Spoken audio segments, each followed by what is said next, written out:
ESPN College Football, brought to you by Coca-Cola. Taste the feeling.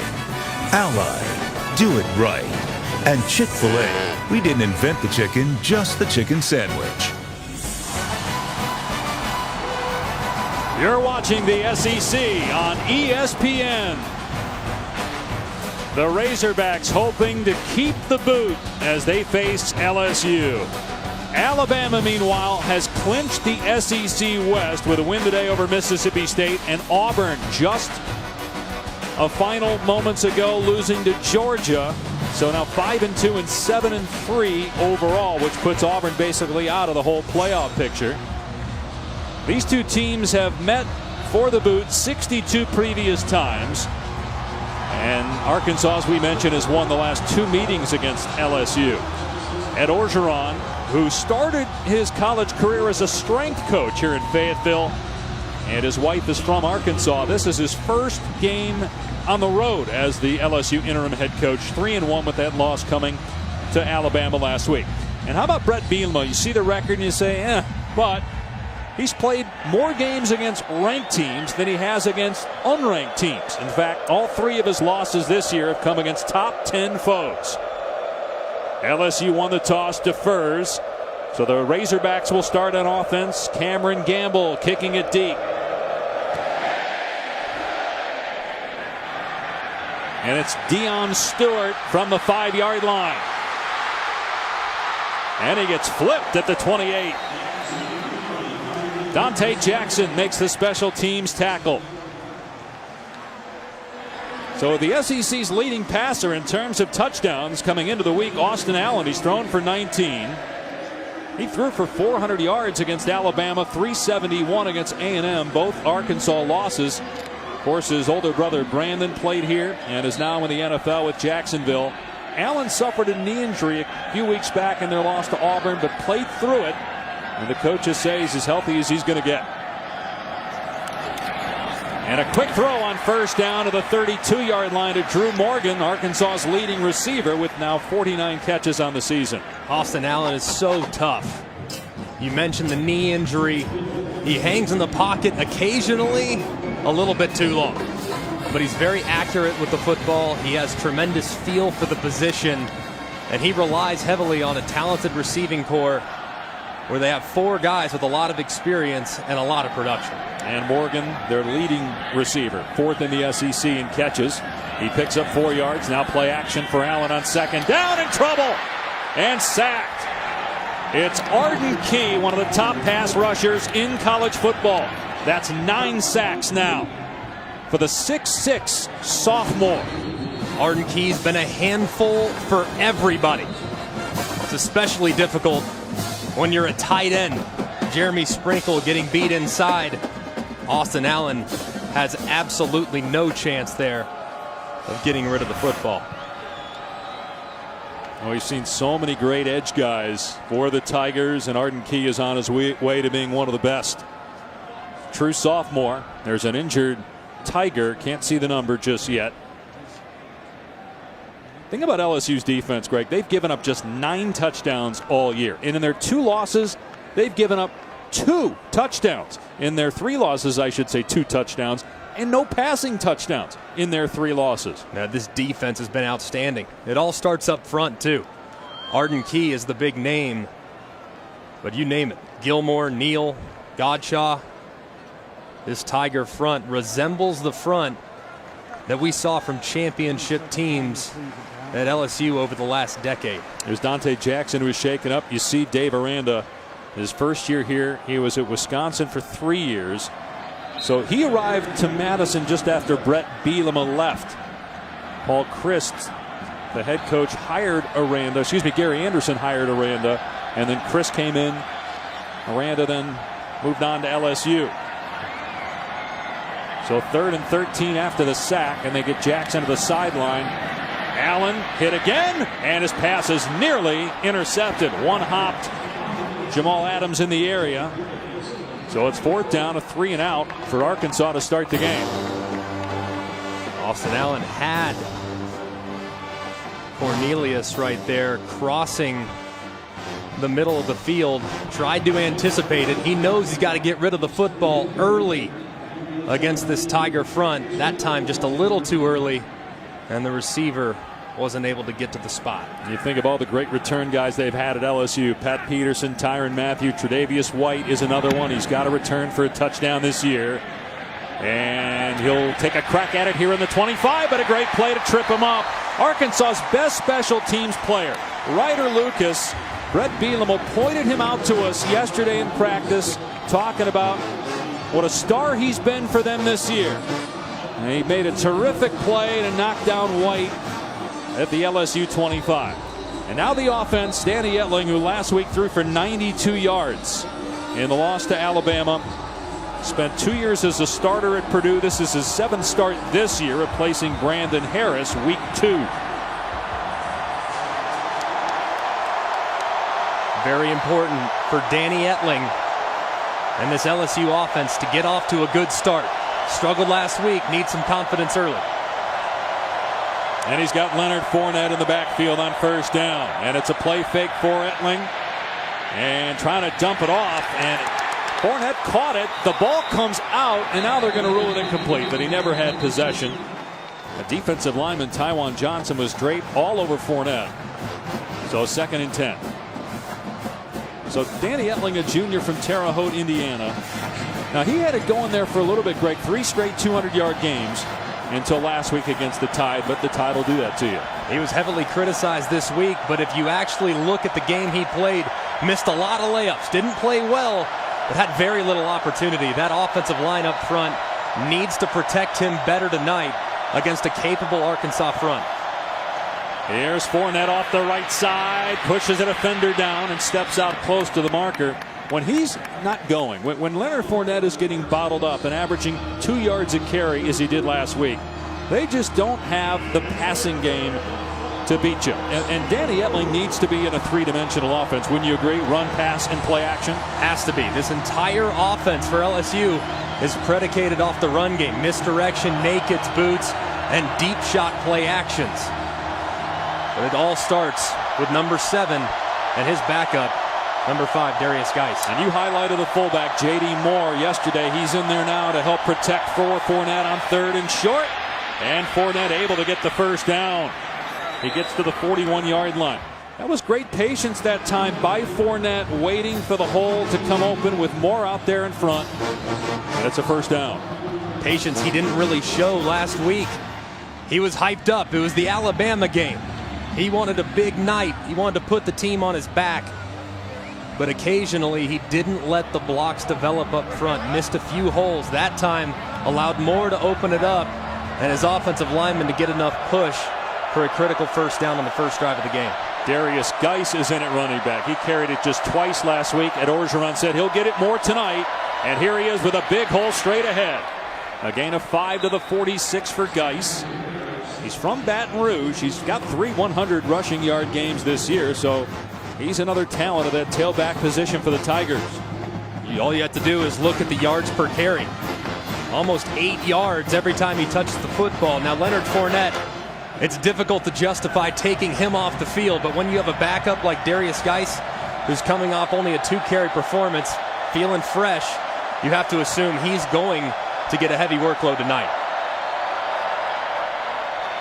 Geis on the pitch, wrestled to the ground after a gain of 1, bringing up 3rd down and about 4. And it was Dwayne Eugene on the tackle. Eugene has been the starter the last few games after Dre Greenlaw, one of their best players, out with a foot injury. 3rd and 4 here. LSU has struggled on the first drive in ball games, has yet to score on the first possession this season. In fact, punted on every first possession until last week when they missed a field goal.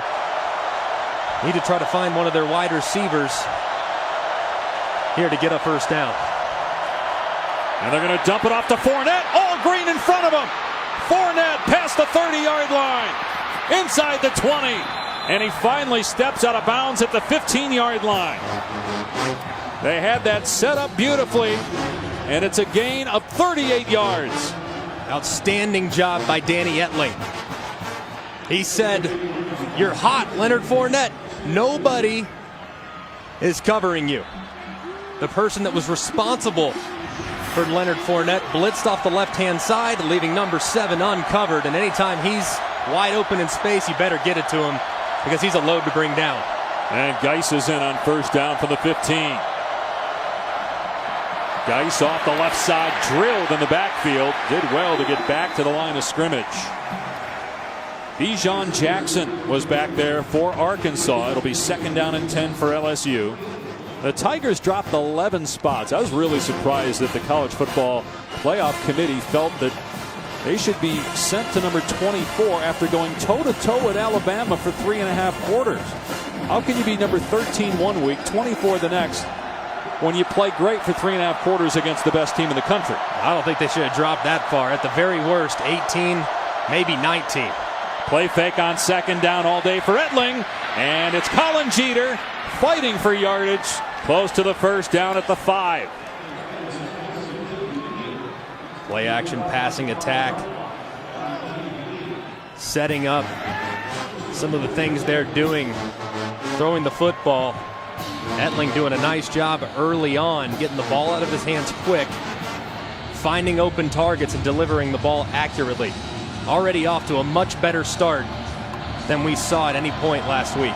Steve Ensminger calling plays now with Cam Cameron obviously no longer here.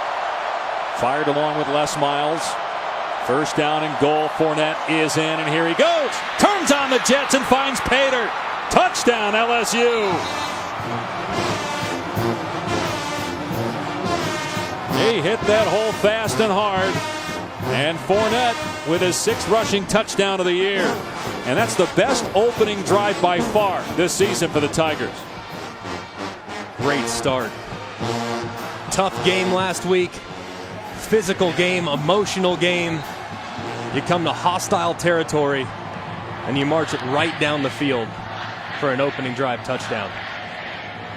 Delahousse on for the point after and bangs it through to make it 7-0 LSU.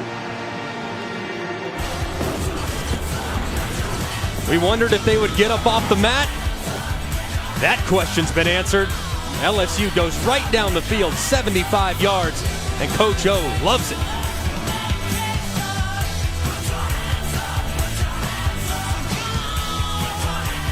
We have had a cataclysmic reversal for LSU. Tough loss at Auburn was how the Les Miles era ended at LSU. 24 hours later, Les Miles is gone. This is such a panic move from LSU to do this now. Ed Orgeron now is the interim head coach. I think that Ed Orgeron is made for this job. Orgeron 3-1 as the interim head coach, and his team off to a good start tonight, 7-0. They're 5-3 overall. They've lost 3 games by 17 points. And that crazy finish against Auburn, they allowed 6 field goals and then couldn't snap the ball before time expired, and they lost. And that was it for Les Miles. Stewart on the return, ripped to the ground, and a flag down at the 20-yard line.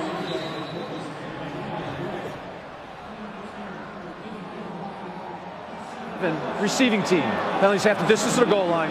1st down. That's a big penalty after you just allowed LSU to march down the field and score. You'll start from your 10. Meanwhile, last week, they had 125 yards, 25 in the 2nd half.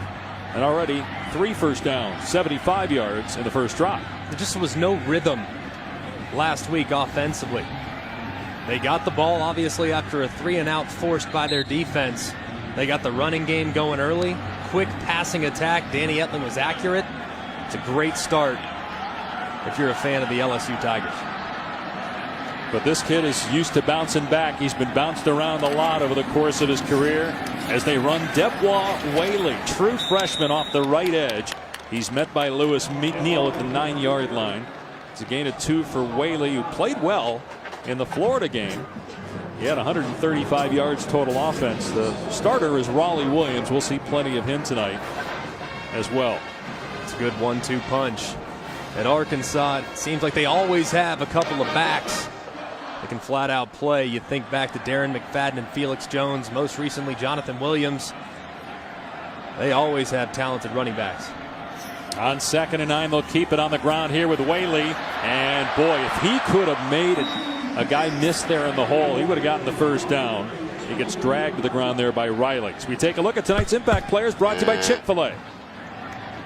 Raleigh Williams, obviously the starting running back, second leading rusher in the SEC. He's going to have his hands full, though, going up against a defense that's outstanding, both against the run and the pass. Arden Key, he already has a sack to his name, and Tom Luganville, Kendall Beckwith is outstanding at middle linebacker. Well, he is, and let's see number 49, Arden Key, at the bottom of your screen. See how Skipper, the big offensive tackle, stacks up. Allen throws, and it's caught for a first down by Jared Cornelius. But Tom, you're not kidding. I mean, you watch the left tackle, Dan Skipper, against Arden Key. That 6'10" left tackle against a 6'6" defensive end. Just the sheer arm length and the extension between the two players, that's a lot of space, a lot of room that Dan Skipper gives Arden Key to have to work around. I like the tone here for Arkansas offensively. Run, get yourself in 3rd and short. And it gets him out of trouble. Remember, this drive started on their 7-yard line. Allen off a play fake, sliding up, and a sliding catch made at the 41-yard line by one of the top tight ends in the country, Jeremy Sprinkle. And it's a gain of 21 on the play. Great catch by Jeremy Sprinkle. It's a good throw by Austin Allen, too. Low and away. Sprinkle goes down, secures it. Very nimble for a big, talented tight end. He's listed at 6'6", 250. He moves a lot better than that, though. You think how good Hunter Henry was last year. I don't know if Sprinkle is in that category, but he's definitely in the conversation. Whaley on first down gets maybe 2. Duke Riley on the hit. The whistle blew at the 42, so it's going to be a gain of 2 on the play.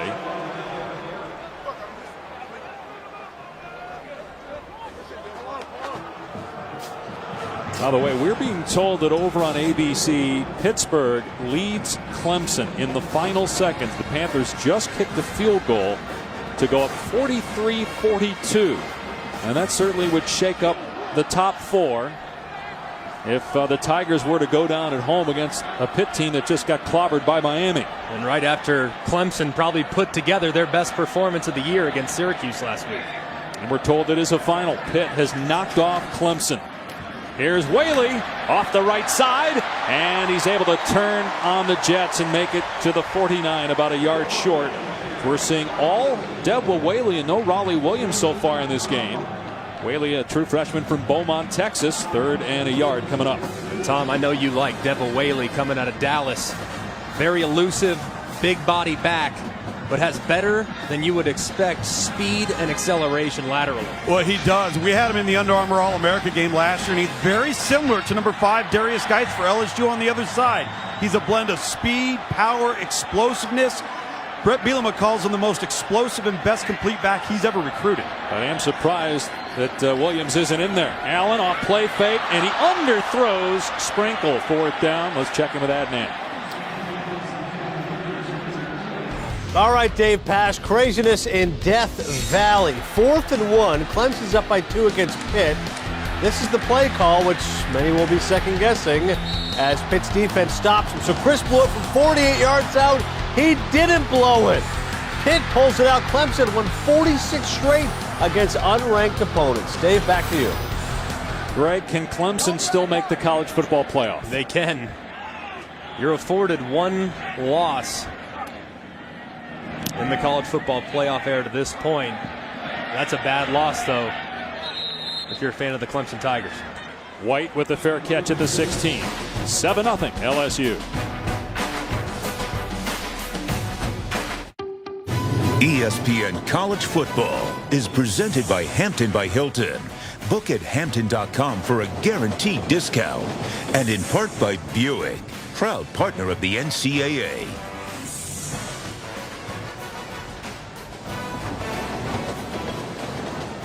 So 2 years ago, Arkansas knocked off LSU, then did it again last year in Baton Rouge. A boot shaped like the states of the two programs, and this rivalry goes back to 1901. We welcome you back to ESPN College Football Primetime, presented by Hampton by Hilton. And the last time Arkansas won 3 in a row against LSU, almost 90 years ago. And they're down 7-0. And the Tigers have the ball 1st and 10. And they're going to run Fournette, but he goes nowhere. Penalty marker down as Fournette is dropped for a loss on the play. Telvin Akeem. Going to talk a lot about him. Prior to the snap, false start. Number 76 offense. 5-yard penalty. 1st down. All right, let's take a look at this week's college football rankings brought to you by Capital One. Week 2 from the College Football Playoff Selection Committee, the top 5. Alabama wins. Michigan's playing on ABC. Washington's playing SC. Ohio State back-to-back 60-point games. Guys, how can Clemson, playing in the ACC, still find a way into the college football playoff? They've had some close calls. They should have lost to NC State. They lose today to Pitt. That's an ugly loss. Pitt has had so many moments in which they look very average. Clemson at home losing to a team that's unranked. It's going to be very interesting to see what the committee does with them on Tuesday. Play fake for Etling, and the pass on target. Malachi Dupree brought down at the 23. Tom, are you with Greg that they're still in the picture? I mean, do they need teams in front of them to drop for them to have a chance to get in with one loss? I'm not so sure I'm convinced of that just yet. Let's keep in mind there's a lot of football to be played. Got a big one between Washington and SC tonight. Still the Apple Cup to come out in the Pac-12. Ohio State, they lost to an unranked team at the time in Penn State. So I think it's a little premature. Let's not make a knee-jerk reaction with Clemson just yet. It is looking more and more, though, like both Ohio State and Michigan are going to get in, assuming that Michigan's still unbeaten and Ohio State still has one loss when they play if the Buckeyes win that game. Fournette trying to stiff arm the defender Ryan Pulley. He comes up short of a line to gain. It's 3rd down. It's going to be interesting, too, back to Clemson. Where will they sit relative to Louisville? They have to be ahead of Louisville because they beat Louisville head-to-head. Of course, Louisville right now in there at number 6. So you have to think, even though Clemson's loss is significantly worse than Louisville's, they'll still probably be ahead of the Cardinals. Which keeps them right in the discussion, guys. 3rd down and 2. This is big for Arkansas's defense. LSU has momentum. They go to Fournette. He reverses field, gets a block from his quarterback. And Fournette able to get the 1st down to the 35-yard line. Ledbetter with a vicious tackle, and there is a penalty marker down. How about Etling out there blocking for his personal 30-pound back? First collar tackle, number 55 of the defense. 15-yard penalty from the end of the run. Automatic 1st down. Great job by the Razorbacks on the front side. However, when you're going against Leonard Fournette, you have to be aware of the backside cut. This time he runs around, gets a great block from his quarterback, and now you're going to tack on 15 on the back end. It's a good call by the officials. Very clear that is a horse collar tackle. Now LSU with a fresh set of downs, 50-yard line. It is amazing to watch a guy that big as they run an end around here to Traven Durrell. It's snuffed out by Arkansas. Tackle by Ellis. But you go back to that play and you watch a guy 230, 235 pounds stop as quickly as he did, reverse field, and then outrun everybody. You don't even see that on Sundays. That's what's remarkable about Leonard Fournette is the acceleration. For as big as he is, he gets to top speed so incredibly quick. Maybe 3, 4, 5, 6, 8 yards, and he's already running at 4.4 speed. So he's remarkably difficult to keep in check over the course of a game. Geis is in on 2nd and 12. And Geis with running room as he slaps a defender to the ground to the 44-yard line. DeAndre Coley was the man there for Arkansas. Maybe the timing isn't great because we just saw a great run by Fournette, but you believe Fournette is not the best running back in college football? I think that Dalvin Cook, with the way he's able to create, might translate a little bit better to the National Football League. Leonard Fournette is so remarkably gifted, but I do think there's room to grow with his patience and his ability to set up blocks in front of him. We've had some coaches agree with you, so you're not the only one saying that. Etling, incomplete, trying to throw back shoulder. He was trying to hit D. Anderson, And Ryan Pulley in coverage. It is 4th down and 5 for LSU, and the Tigers will punt the ball. Look, there's no doubt that it's so hard to project who's going to be the best guy at the next level, and you see the freakish skills of Fournette, but we had one coach tell us that he has never seen a more talented player on film than Dalvin Cook. Cook is very different from Leonard Fournette, body type and type of running back. I still think Fournette's the best, so it's just my opinion. As the kick goes into the end zone, LSU couldn't keep it out. It's a touchback. Late first quarter, Arkansas football, the Razorbacks down 7-0. At 10 a.m. it's NFL Insider Sunday edition, and then at 11 the new Sunday NFL Countdown Crew. Monday night, Odell Beckham, who started LSU, now a member of the Giants, of course, Pro Bowler, taking on the disappointing Bengals. It's a big game for Cincinnati Monday at 8:15. They're 3-4-1 on the season, the Bengals. Here at 7-0 LSU. Arkansas on offense for the 3rd time. First down from its 20-yard line. Razorbacks have just 38 yards of offense against LSU's terrific defense. Raleigh Williams off the left side, nothing. No, guys, when we talk about Austin Allen, when he gets in trouble, it's when his footwork is off, and that's where the inaccuracy comes. So when you watch him, even when he came out on that last series in the 3rd down, he comes out on bootleg. Now, he's under duress, he's rushed, but look at his feet. If he doesn't have a foundation and a good base, accuracy starts from the feet up, whether it's in the pocket or on the move. When his feet are underneath him and he's planting and transferring weight, he is awfully difficult to beat. He's going to throw here off a play fake and fires to a wide open defender. It's picked off by Donnie Alexander, and he takes it back to the 15-yard line.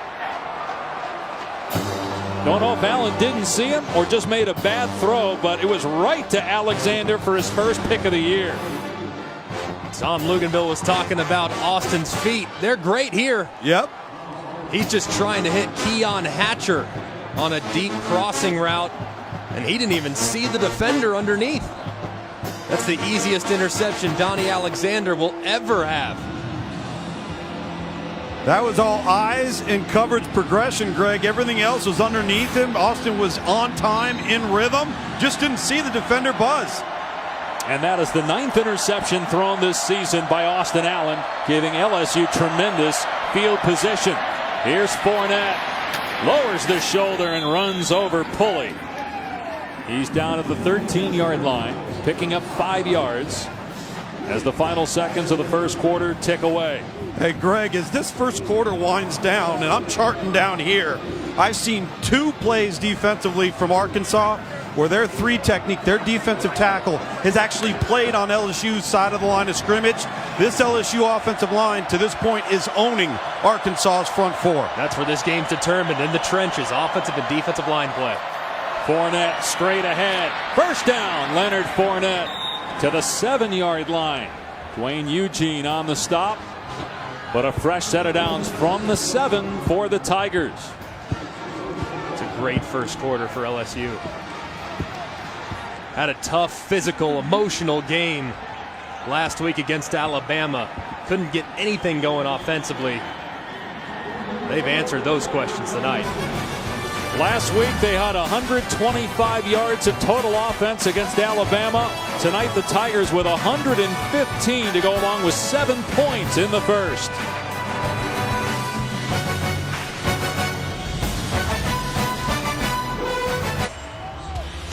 Darren McFadden, part of that Arkansas team that beat LSU when it was ranked number 1 in 2007. He was swinging the bat afterwards, and the bat is back. McFadden's on injured reserve right now. So he is here in Fayetteville cheering on the Razorbacks, who are down 7-0, and it might get worse. LSU with a 1st and goal on the 7. Here's Fournette, and Leonard Fournette into the end zone for a 2nd touchdown already.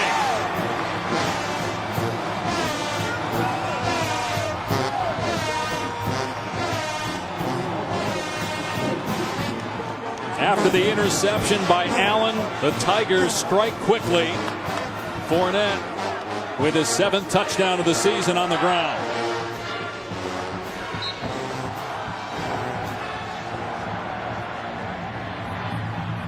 LSU is just dominating the line of scrimmage, making Leonard Fournette and Darius Geist's job much easier than it was a week ago. 14-0 after the Delahousie extra point. The LSU Tigers, after the loss to Alabama last week, we wondered if they would respond. They have in a big way.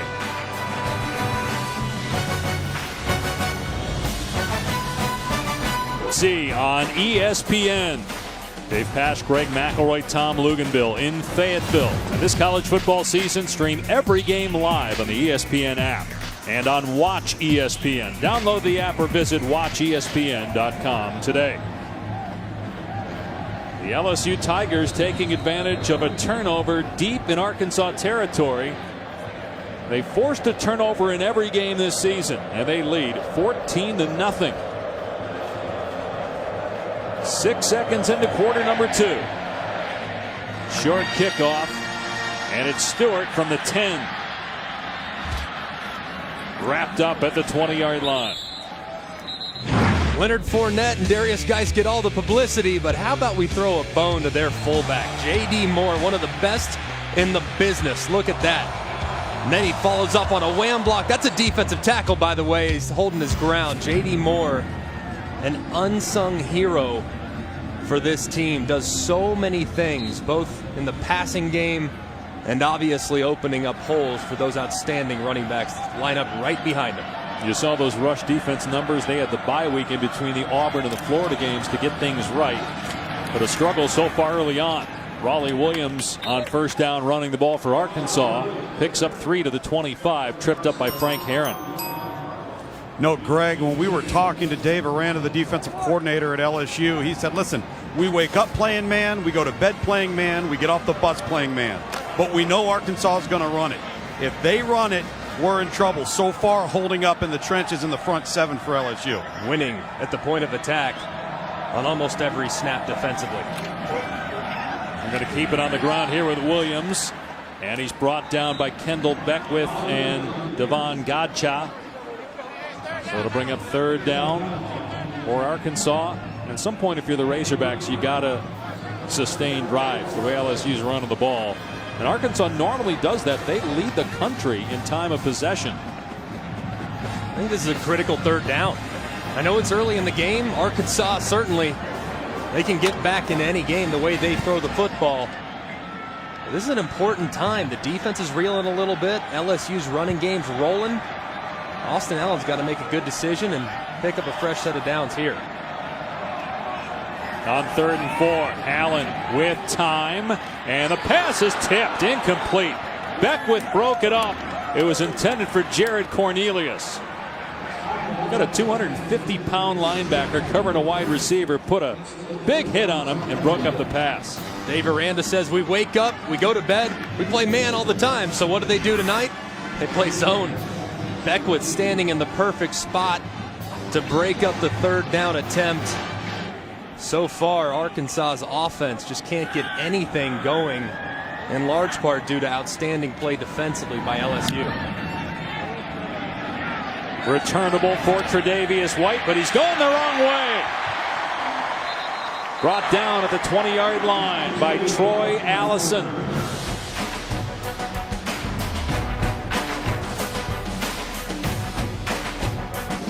ESPN College Football, brought to you by Zaxby's, indescribably good. And Ford, we go further so you can. Veterans Day yesterday, and a look at some of the brave men and women from around the world sporting their school colors. We honor all America's heroes this week who've served and are currently serving in our nation's armed forces. So appreciative. If you're watching tonight, you have served previously or are currently serving, thank you for what you've done and do for our great country. So incredibly grateful. I want to thank my granddad, career Air Force pilot, Colonel Costin. We love you, man. Thank you. LSU up 14-0. Taking over on first down, and the center gets pushed back by true freshman Austin Capps. Prior to the snap, offside, contact in the neutral zone. Number 71 defense, 5-yard penalty, first down. So Leonard Fournette was bottled up against Alabama for the second straight year. And remember, that was coming off 284 yards against Ole Miss, an LSU record. What's the adjustment? This is a good Arkansas staff, coaching staff. What do you do differently to stop him? You have to rally to the football, hold up very strong at the point of attack, and then make sure you cut off the backside just like that. That'll work. Bijan Jackson beat his man and then gets Fournette to the ground before he even has a shot. Loss of 5. I mean, he was through before you even had a chance. Just penetration on the front side. Obviously busted by the LSU offensive line. You have to let Leonard Fournette get going if you're LSU. Against Ole Miss, you mentioned the huge game, in large part due to the fact that he was untouched to the second level almost every time. And you saw when he went down in a tackle, he was injured. And then he's on the sideline now. Remember, missed 3 games with an ankle injury. Etling looking downfield, and wide open receiver, first down to the 35, Traven Durrell. But watch the reaction here of Fournette right there. You can see it as he's tackled by Jackson. Injuries have been a problem for Fournette. And Dave, he's not being attended by the athletic training staff right now. Brandon Harris, backup quarterback's talking to him as Seven walks it off. And that sure did ignite this crowd here in Fayetteville. But then the quarterback Etling is sitting in the pocket, waiting all day, and throws a strike for a first down to an open receiver. Geis picks up 2. No, Greg, Dave, I think getting back to the question you asked, what's the adjustment? Well, number one, you've got to have absolute war daddies up front. Guys that can clog gaps, they can occupy blockers, allow your linebackers to run to the football. Greg, I agree, you got to cut off the backside, but maybe most importantly, you got to be able to be willing to play man on the perimeter and load the box and dare people to throw the ball against man-to-man coverage to beat you. LSU has capable wide receivers. They can beat man-to-man on a regular basis, just whether or not Etling can deliver it accurately. And Etling going to throw a deep ball, and my goodness, Dupree is wide open inside the 20-yard line. Finally tracked down at the 14, but he was wide open in the middle of the field. Mentioned beating man-to-man, one-on-one. Malachi Dupree delivers on a post, and a perfect throw from Danny Etling.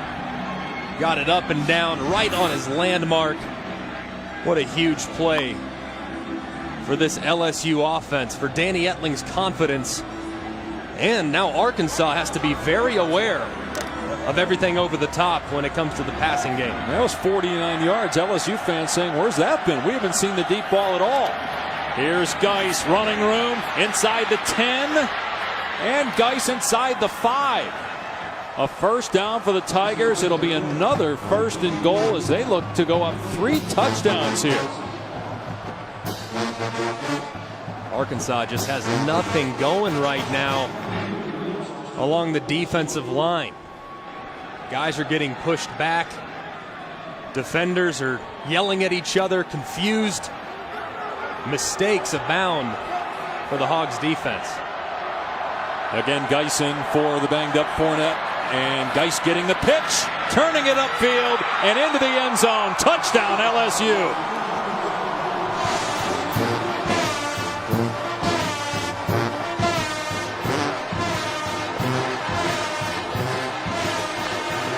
That's the 8th rushing touchdown for Darius Geis this season. And again, it just shows you mentally and physically how challenging it is in this conference, and in particular this division, to bounce back week to week.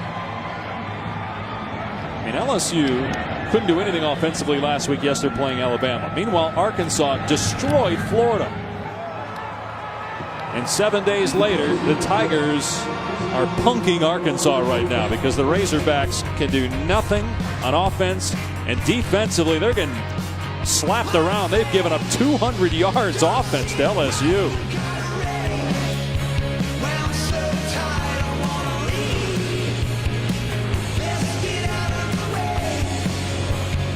It's the 6th annual State Farm Champions Classic from Madison Square Garden with Kentucky and Michigan State at 7 Eastern, followed by Duke and Kansas. So the top 3 teams in action, and both games are on ESPN.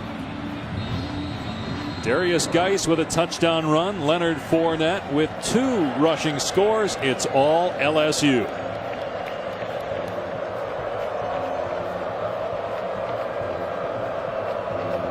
Cameron Gamble. Deion Stewart comes up to the 11 to field it. And gets clocked at the 22-yard line. When you're running the ball effectively, it's amazing what it does to the passing game. Look at the effect on the linebackers. All are keying on what's going on in the backfield. You have isolations on the outside, pitch and catch for Danny Etling. But these are the throws he has to make. The big play opportunities. He sees Malachi Dupree wide open down the left-hand side, hits him perfectly in stride between 2 defenders. It's a great start for LSU's offense, and Danny Etling is delivering the ball very accurately in the early going. And we'll see what Arkansas is made of. Down 3 scores. Allen gets pummeled and throws incomplete, trying to hit Jeremy Sprinkle. Man, he took another shot. That time it was Bauer lighting him up. 2nd and 10. Bauer just unblocked. Tight end released. No one's responsible for the end of the line of scrimmage. Those are opportunities you dream of if you're an outside linebacker or a defensive end. Miscommunication, it looks like, in the front and the protection. As a result, Austin Allen delivers an inaccurate football and has to clean off his jersey.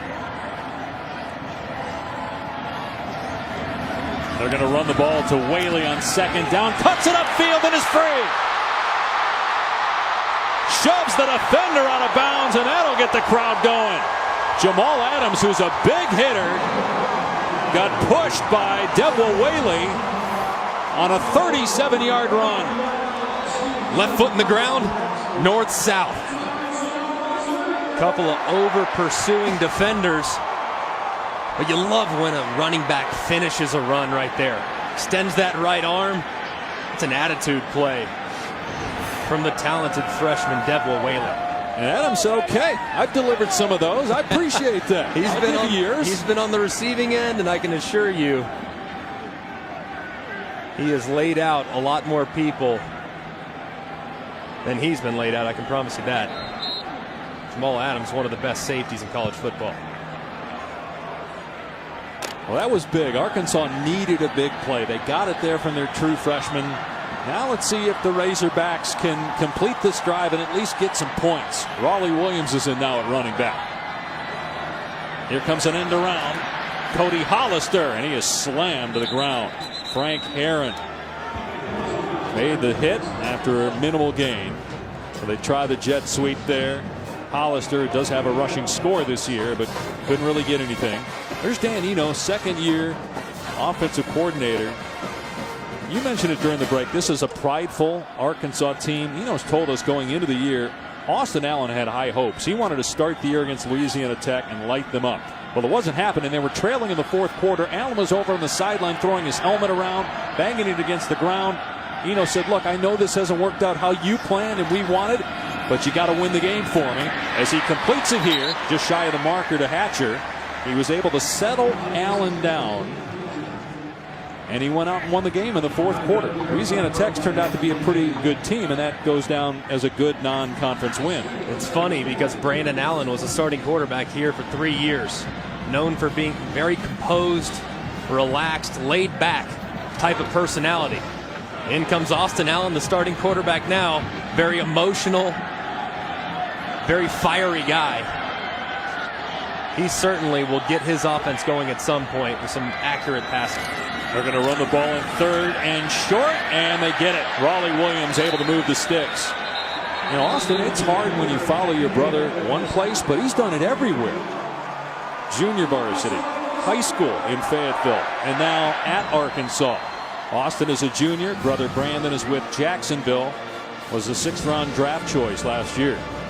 No, Greg, Dave, one thing about young quarterbacks, sometimes managing emotions is every bit as much as important as managing the game. And with a young quarterback, that's what Dan Enos has had to do. And now you've got to understand the situation you're in, down and behind, going into the red area. First down on the 32.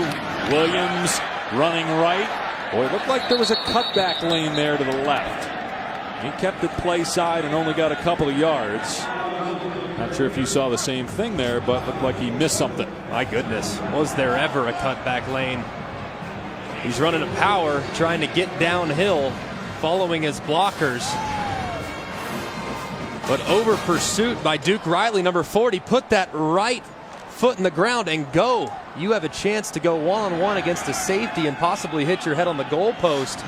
Got to be a little bit more patient and allow the flow to dictate where you're going to run the football. LSU stacking the box here on 2nd and 8. And there was some movement. Keon Hatcher on the near sideline matched up against Dante Jackson. False start. Number 4, offense. 5-yard penalty. 2nd down. Wide receivers jumping off sides has got to be your pet peeve as a quarterback. I never played wide receiver. I'm sure that's shocking to both you and Tom. So you were able to yell at everybody except Julio Jones, right? Absolutely. Would Anybody never else you could yell at? Would never yell at Julio. Liar. He'd yell at me. I can promise you that. Where are you throwing that, McElroy? But now it's 2nd and long. Hey, it's called KYP. Know your personnel, Yeah, man. absolutely. 2nd and long. If I'm Dan Enos, the offensive coordinator, I'm thinking screen or a draw to try to get back in 3rd and manageable. On 2nd and 13, pressure coming up the middle. Allen is drilled and sacked. Duke Riley was back there for LSU, and it's 3rd and long. Loss of 10. Duke Riley did a great job recognizing what's going on. Whaley's responsible for number 40. Number 40's going to go as soon as he sees Whaley get connected with the outside. And you see Devil Whaley look back and say, oh no, I forgot I'm a freshman. I got to know my protection rules. It's a great job of recognizing by Duke Riley, seeing that the running back who's responsible for him got tied up elsewhere, deciding to green dog and sacking the quarterback, setting up an impossible 3rd down. Allen gonna throw it deep. Receiver there. It's caught inside the 5. He stayed in bounds. Touchdown, Dominique Reed. Boy, Tre'Davious White stopped. There is a penalty marker down. White stopped. I don't know that he realized that Reed ran past him. Offside. Number 49 of the defense lined up in the neutral zone. Penalties decline. Touchdown. So Key was offside. It is a touchdown, but keep an eye here on the corner, Tre'Davious White. Wow. 3rd and forever. He slows down when the receiver slowed down. That's inexcusable in man coverage. It's 3rd and long. The last thing you can do is give up a deep ball over the top. Tre'Davious White's one of the best in the business. Only the 10th touchdown allowed by LSU defensively this season, and on 3rd and 22, it's a 44-yard touchdown pass to Dominique Reed.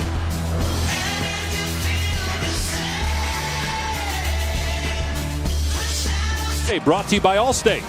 Called it a near impossible 3rd down, but nothing's impossible for Austin Allen. Getting Reed right down the left sideline for the touchdown. What a great throw and catch. And Tre'Davious White still trying to figure out why he slowed down. Took his eyes off the receiver. Next thing you know, Reed is in the end zone, and they're calling the Hogs here in Fayetteville. It also shows us what we were documenting with Austin Allen as well, his ability to bounce back. Touchback, here's Adnan. All right, Dave, thank you very much. Quicken Loans bringing it home update. Ole Miss and Texas A&M on the SEC Network. This would be Christian Kirk wide open over the middle of the field. He will take it down all the way inside the 10-yard line. From there, it is Keith Ford on 1st and goal. So the Aggies strike first as they lead the Rebels, currently up 7-3 through 1. Dave, back to you. And here it's 21-7 LSU. A reminder that Alabama has clinched the SEC West with a win today. Auburn losing to Georgia. And you look at LSU and Arkansas where they are in the standings. Do you think Alabama can lose the SEC championship game and get to the college football playoff? That's going to be very difficult because that SEC East champion, whether it's Tennessee or Florida, is going to be a very ugly loss if Alabama were to lose. However, I think we should not deal in the hypotheticals. Well, Alabama's going to be 30 points better, more than likely, than whoever it is they're playing in the championship game. So let's go the week prior. Can they lose to Auburn, win the SEC championship, and make the playoff with one loss? I do. I think they can definitely get back in. You're afforded a mistake along the way in the regular season. If you win a Power 5 league with 1 or 0 losses, proof's in the pudding. You're in the college football playoff. Etling dropping it off to Moore. Nice play by Randy Ramsey. It's going to bring up third down. I think you can do that in the SEC and the Big Ten. I'm not sure you can do that in the ACC and the Pac-12. I think Washington. Or the Big 12 either. Right. Well, there's no championship game in the Big 12. But in the Pac-12, I think Washington's got to go unbeaten. And in the ACC, this really hurts Clemson. I think they're going to need some teams to fall in front of them for them to get in if they went out. And you think about Clemson too, that Auburn loss now affects Clemson as well, because that was a really nice resume builder for the Tigers because they went on the road to Jordan-Hare in the first game of the year and won. Big third down for Arkansas defensively, trying to keep momentum. Can they stuff the fullback? And it's going to be close. Keithan Mouton appears to be short. And it is fourth down. That's a big 3-and-out for Arkansas's defense here. After they scored the touchdown with a big play, you got to punt it here if you're LSU. Not going to go for it. Fourth down on your own 35. And Rob Smith, the defensive coordinator for Arkansas, helping his guys rise up and make a stop. Never understood that fullback dive. I understand it's a quick hitter, but you have two of the best running backs in college football. Number 5, Darius Geis, was on the field there. Hand it to him with a lead blocker and a full head of steam. On a couple of hops, it's scooped up by Cornelius, and he makes it to about the 30-yard line.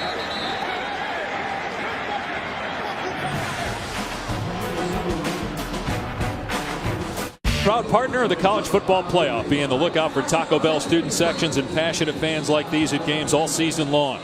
It's a great atmosphere here. Mid-November, temperature started in the 60s. We're in the 40s now for this night game as we check in with Tom down on the field. Well, Leonard Fournette, the LSU running back, is cleared to go back in the game. He did re-injure and tweak the high ankle sprain he had been nursing earlier in the year. I don't believe we're going to see him. I got an inkling here on the sideline that they're going to let him get into the locker room, get evaluated, get taped up. But he is cleared to go back in the game should LSU choose to do so if they get back on offense here. Well, you see him holding the gloves. He wears gloves, and he was nowhere near his helmet when we saw him walking around earlier. Meanwhile, Arkansas's got momentum. A first down on the 29, and they're going to hand it off here to Raleigh Williams, and he gets stuffed. Did a good job, though, to keep the feet moving and get a couple yards to the 31. Devon Gottschall was there first for LSU.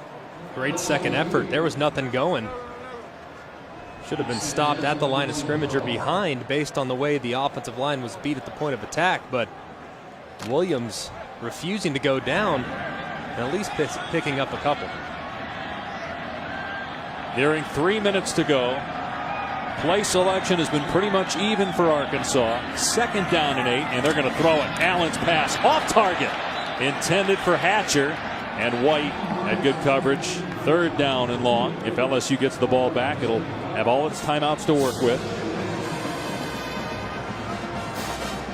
Allen made a mistake earlier in the game, but has responded extremely well. That last drive, hitting obviously the big touchdown down the left-hand side. It's a good third down right here, though, against a very talented pass-rushing group for the LSU Tigers. 3rd and 22. They scored a 44-yard touchdown. Here's 3rd and 8. Allen in trouble, steps up, gets hit, and down he goes. Gilmore, Bauer, both back there for LSU. And so the Tigers force a punt. 99. Right here, Greg Gilmore. He gets put on the running back. That is a mismatch in protection. He drives the running back way out of there, allowing his teammates to rally and sack Brandon Allen once again. So, Greg, is that a mistake by one of the players, or is that what the coaches wanted, the running back on a defensive lineman there in that situation? I can tell you the coaches don't want that matchup. That's a mistake, I think, when it comes to the communication between the back and the offensive line, and Austin Allen needs to make sure that they all get together on the sideline to avoid a similar fate in the future. Because there are some coaches who want small on big in certain situations, probably not there. They may not be around very long, Dave. You don't want 300 on 220. That's a mismatch every single day. White is the deep man. This is a line drive that he can return. He's on his 32-yard line, but he's signaled for the fair catch. LSU will have decent starting field position now. Late in the second quarter. Go to Adnan in the studio. All right, Dave, thank you very much. Coming up on the Buick Halftime Report, jubilation for Pitt. Their first win against an AP Top 5 team in almost a decade, where it's Clemson's first loss against an unranked opponent, first time in 8 years. Dave, as you and Greg were talking about the ramifications now for Clemson trying to make the playoff, Joey Galloway, Danny Canal will weigh in on the Buick Halftime Report. Back to you, gentlemen. Looking forward to hearing the guys' thoughts on that, what this means for Clemson and the other teams that are in the mix. Louisville's down right now to Wake Forest, and Leonard Fournette is back on the field for LSU. First down of the Tiger 33. They'll give it to Fournette, and he's trying to get the corner, and he's pushed out of bounds at the 37-yard line after a gain of about 5 on the play. Jared Collins did a good job, make sure that Fournette could not get outside. DJ Chark was blocking out there. Good job by Leonard Fournette understanding the situation, too. 2 minutes, 30 seconds left. Just a couple seconds more than that. Run the offense right now. Understand you got a big lead, can't make any mistakes, but you might be able to steal some points if you're able to reel off a first down or two here. On 2nd and 6, they got the fullback J.D. Moore in again. Play action. Etling's going to throw it to Moore, and the pass on target. Close to a first down is Moore. Liddell with the hit. Boy, this is the best I've seen Etling play. I don't know if you agree with that, but he's looked really sharp and poised in this game. He's played very well, very accurate, decisive, getting the ball out quick. His game against Ole Miss also played very well. Played well against Southern Miss. But this is the most consistent he's looked in a few weeks. And there are some people calling for the backup Brandon Harris after he struggled last week, but Ed Orgeron said, nope, he's our quarterback. It was never a thought to go to the backup. Play fake again. Etling here being chased, throws it away. He was outside the pocket. Randy Ramsey chased him out of play. No grounding. Clock stop with 1:44 remaining in the half. Well, Greg, that's really good, smart football right there by Danny Etling. And, you know, we talk about the common denominator of why Danny Etling had good performances tonight and against Ole Miss. When you're opening the gap in the run game and it's difficult for the opposition to rush you, you're going to have a much cleaner pocket and time to work through those progressions. He has very talented wide receivers, Tom, and they can get separation. Last week against Alabama, he just didn't have enough time to really go through those progressions, and now Arkansas is struggling against the run game. Pump fake for Etling, and not on the same page with the receiver. Incomplete. It didn't look like LSU offensively was lined up. The players were trying to communicate with a sideline. They were trying to take a shot to true freshman D. Anderson, but he stopped. Some confusion there. Fournette was looking at the sideline. A couple guys weren't ready to go. Now you have 3rd and 10. Arkansas has all 3 timeouts remaining. Steve Ensminger's got to be smart, the offensive coordinator for LSU. Don't want to stop the clock and possibly give the ball back with 3 timeouts left. Etling in the pocket finds Fournette, and Fournette is knocked down at the 49. Good pursuit by Ellis because it was one-on-one. Fournette against Eugene, and Fournette is bigger than Eugene, who's the linebacker. Ellis came over to help out. They got him to the ground to force a punt as Arkansas takes a timeout, 2 remaining, with 1:27 to go in the half. All right, time now for today's Aflac trivia question. Tonight is the 5th consecutive game for Arkansas against an AP-ranked opponent. Which team was the last to do it? Play 5 straight games against AP-ranked teams. Oh, man. It's an SEC school. There's a hint. I would imagine that. Trying to think. You want another hint? That's, if you can give me another one. Okay, SEC school in the SEC East. SEC East. Well, think about it. Brett Bielema's 24-23. So this will be his 25th game. It is his 25th game against a ranked team. He's coached 23 games against unranked teams. So you look at their record, they're 6-3, but 3 of their losses against top 10 teams. Punt angle toward the far side, and it's an excellent kick. LSU will let it bounce and roll all the way down to the 1-yard line. That may change the game plan for the Razorbacks. All right, let's answer the question. You have a guess. SEC East, quickly. Let's say Florida. 2013, it was Tennessee that played 5 straight games against AP-ranked opponents. It's a tough question. You're making it tough on us today, Dave. My job to make it tough on you. Arkansas has 3 wins against top 15 teams. That's tied for the most in college football with Alabama. LSU just lost to the Tide last week, but they have bounced back in a big way. Give Ed Orgeron, the interim coach, a lot of credit for the way his team has played in this first half after what took place last week and the way they lost that game. Out of the Arkansas end zone, it's Raleigh Williams straight ahead. And I'm not sure he actually got the play off. They may blow it dead here. The side judge was running in with his arms waving over his head to stop the clock. John McDade, our referee, going to tell us what's going on.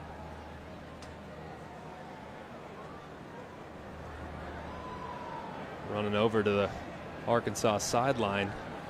Have a quick discussion with Brett Bielema.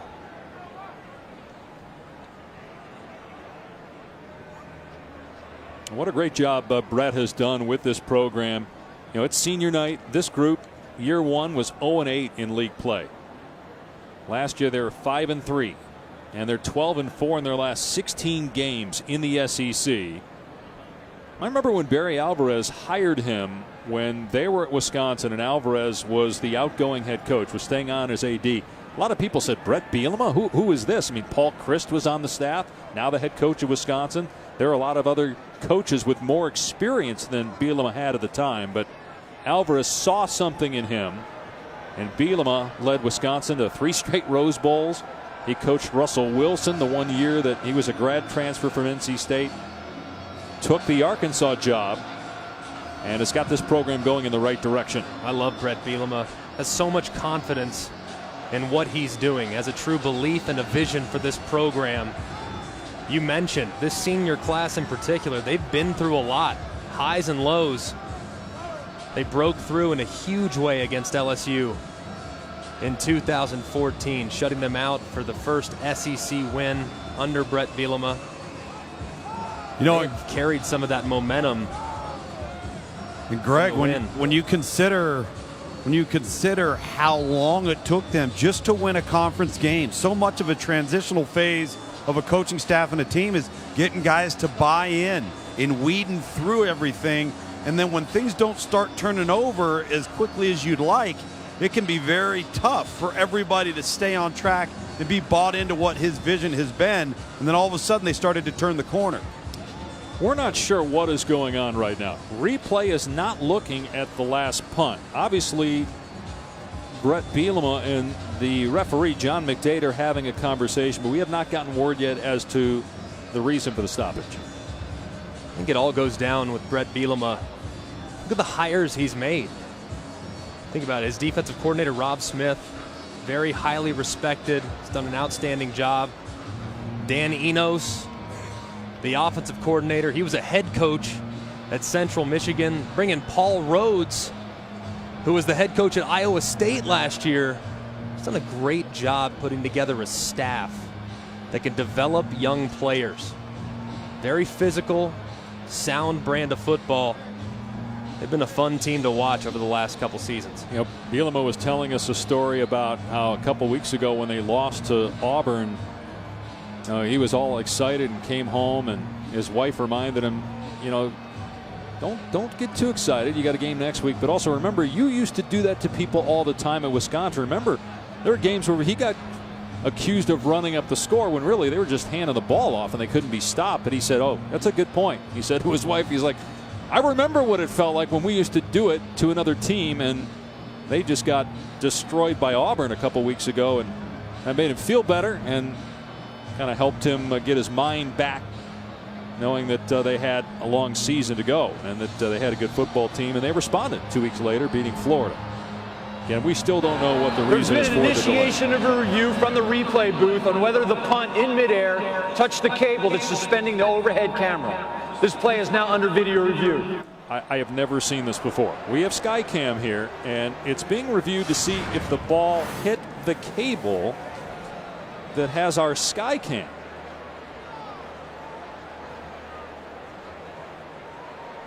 The ruling on the field was that it didn't. But someone upstairs, Al Ford's our replay official, thought that it might have, and that's why they're looking at it. Man, it's so hard to see if it changes direction here because of hitting an object. I've never seen that before. No. I've seen punts hit the Jumbotron in Dallas. At AT&T Stadium. Yeah. I've seen it. You've seen it hit the Skycam wire? Yeah, when Greg was about 4 years old in the XFL. By the way, they are doing a 30 for 30 on the XFL. And I can't wait to see Luke's performance in that. By the way, the camera, the Skycam, you're looking at the Skycam view. The Skycam should wobble if it hits the wire. And you see it didn't. It kept its, as I'm diagnosing the camera. After video review, the ruling on the field stands. First down. What we're being told is you would see the camera move. It would wobble if the wire was hit. And it didn't, so we can go back to first down on the 1. Usually I have a lot to say in a replay review, diagnosing whether or not call will be changed or if it will stand. I don't have much to add there. That was an interesting review process there. This is big though for Arkansas here. You're backed up to your 1. And you got those dudes up front for LSU. You got to make sure you get it out of the end zone. Remember, the entire ball has to be out of the end zone for it not to be a safety. And they're going to pass. Allen stepping up. Look out. Throwing deep. It flutters and it's incomplete. His arm may have been hit. It didn't look good coming off the hand of Austin Allen. It was most definitely hit. Dropping back, trying to steal one deep. That arm just got hit ever so slightly as he was trying to release the football. Yeah, to Sean Bauer. Right there. Dangerous play for the Razorbacks. So it's second down and 10. They run the ball. They do get it out. Williams will give them a little breathing room. Nice job out to the 10-yard line. Third down and 1. Again, let's see how the Razorbacks handle this here. LSU's going to take a timeout. That's smart. That way, if Ed Orgeron stops the Razorbacks here, they'll get the ball back with time on the clock, and they should get good field position if they can stop them on a third down and 1. Been a lot of discussion, Greg, and we'll get into this more as we go along about the future of Ed Orgeron and who will be the next head coach of LSU. And obviously, we don't know the answer to that right now, but this says a lot about him. Yeah. After last week losing to Alabama, to be able to get this team back on track quickly for a road game. It does, and I think Ed Orgeron, his candidacy is really going to be judged by this 3-game season. Starting here tonight in Fayetteville against a quality ranked football team in the Arkansas Razorbacks. So I know a lot of people put so much stake into that Alabama game, but the way they've responded tonight, starting the game quick, playing well both offensively and defensively, speaks to the way he's able to encourage this football team. They need a yard here on 3rd down. Raleigh Williams able to pick it up to the 12. Arkansas has 2 timeouts. Not sure, though, because they're still deep in their own territory, if they want to just let the clock run here. Starts on the ready for play. That looks to be the philosophy right now. Don't want to take any chances down here. You do have to be impressed, though, guys, with this LSU team's ability to respond, and not just mentally off of last week, but as you mentioned, Greg, in the open, that is a backyard brawl. Those are 2 training rooms in Tuscaloosa and Baton Rouge that were overbooked last Sunday, I can tell you that. Allen's going to throw it here, and Allen firing a deep ball, overshot the intended receiver, Drew Morgan. Now it's 2nd and 10. And this Arkansas team, it's got to be disappointing for the way they've started too. I mean, so much momentum coming off the performance last week against Florida, dominated that game. And to start like this in front of a crowd that was so fired up before the game has to be very disappointing. But Arkansas is a team that does a great job when it comes to adjustments. You know they're going to come out in the second half and make this one very competitive. Here's Raleigh Williams. And he gets maybe a yard. We'll see if LSU uses its final timeout here or if the half comes to an end. The Tigers will get the football to start the second half, and they lead Arkansas 21-7 at halftime behind Leonard Fournette's 2 rushing touchdowns. Geis with a rushing score, but how about Danny Etling throwing for $141 in that first half? 222 yards of offense for LSU. Stay tuned for the halftime report with Adnan Burke. 21-7 LSU. ESPN College Football Primetime, presented by Hampton by Hilton. And you're watching the SEC on ESPN. LSU has not won a road game the week after the Alabama game in 20 years. Now we get it. They haven't always played a road game the week after Alabama, but it still tells you what you need to know. The Tigers have not played well, Greg, when they've had that tough physical game and mentally tough game against Alabama. But, boy, what a first half. Great first half. Not only have they run the ball effectively, the passing game looks outstanding. Danny Etling, very accurate, decisive, hit a couple big plays down the field. They've really been moving on all cylinders, both offensively and defensively. Just got to keep it going into the second half. Yeah, Danny Etling was terrific throwing the football in that first half. Arguably his best performance passing this season.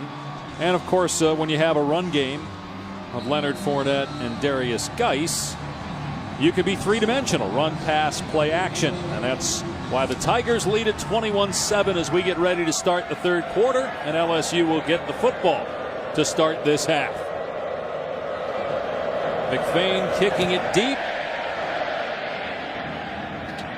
And Geis will take a knee. It'll be a touchback. Come out to the 25. We know Fournette's a star. Geis is a star in the making.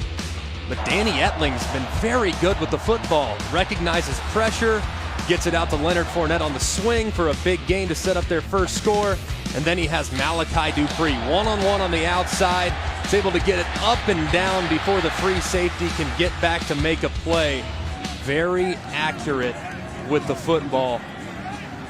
He's really done everything you could possibly ask of him to this point. Smart, decisive, good in the run game, and making good quality decisions. That's what you want to see if you're an LSU Tiger fan. Let's see how Arkansas responds, down 2 scores. First down to the LSU 25. The pitch to Fournette. And he gets maybe a yard. Gang tackled at the 26 as we check in with Tom Luganbill. Well, guys, Brett Bielema in pretty good spirits coming out of the locker room. I asked him about the inability to convert on third down because they've been in manageable third down situations on offense. He actually joked and said, yeah, maybe we would prefer it to be 3rd and 25. The adjustments on defense, they got They got hit in the mouth. And that's exactly how he put it. He wasn't worried about the 2 big plays they gave up. He felt they responded from there, but they've got to be more consistent sustaining drives on offense. Yeah, Brett talking about that 3rd and 22 where they scored a 44-yard touchdown pass. Play fake for Etling. In trouble. Gets rid of the pass to Fournette. There's a flag down, and so is Fournette. He lost a yard on the play. Etling was in the grass, but was able to get rid of the ball before the sack. It's against LSU. So if you're Brett Bielema, do you decline it here? It's 3rd and 11 or 2nd and 20. He's deciding now he's going to take it. Holding. Number 77 offense. 10-yard penalty. 2nd down. It's on Ethan Posick, the center for LSU. Ethan Posick just getting a little bit tied up in the front. Not a lot going downfield. You can see that left arm grabbing. That's clearly a hold. Good call by this officiating crew. I almost think you decline that. It's 3rd and 11. Because then number 7's probably not going to touch the ball on 3rd and 11. But there's a good chance he's going to touch it on 2nd and 19.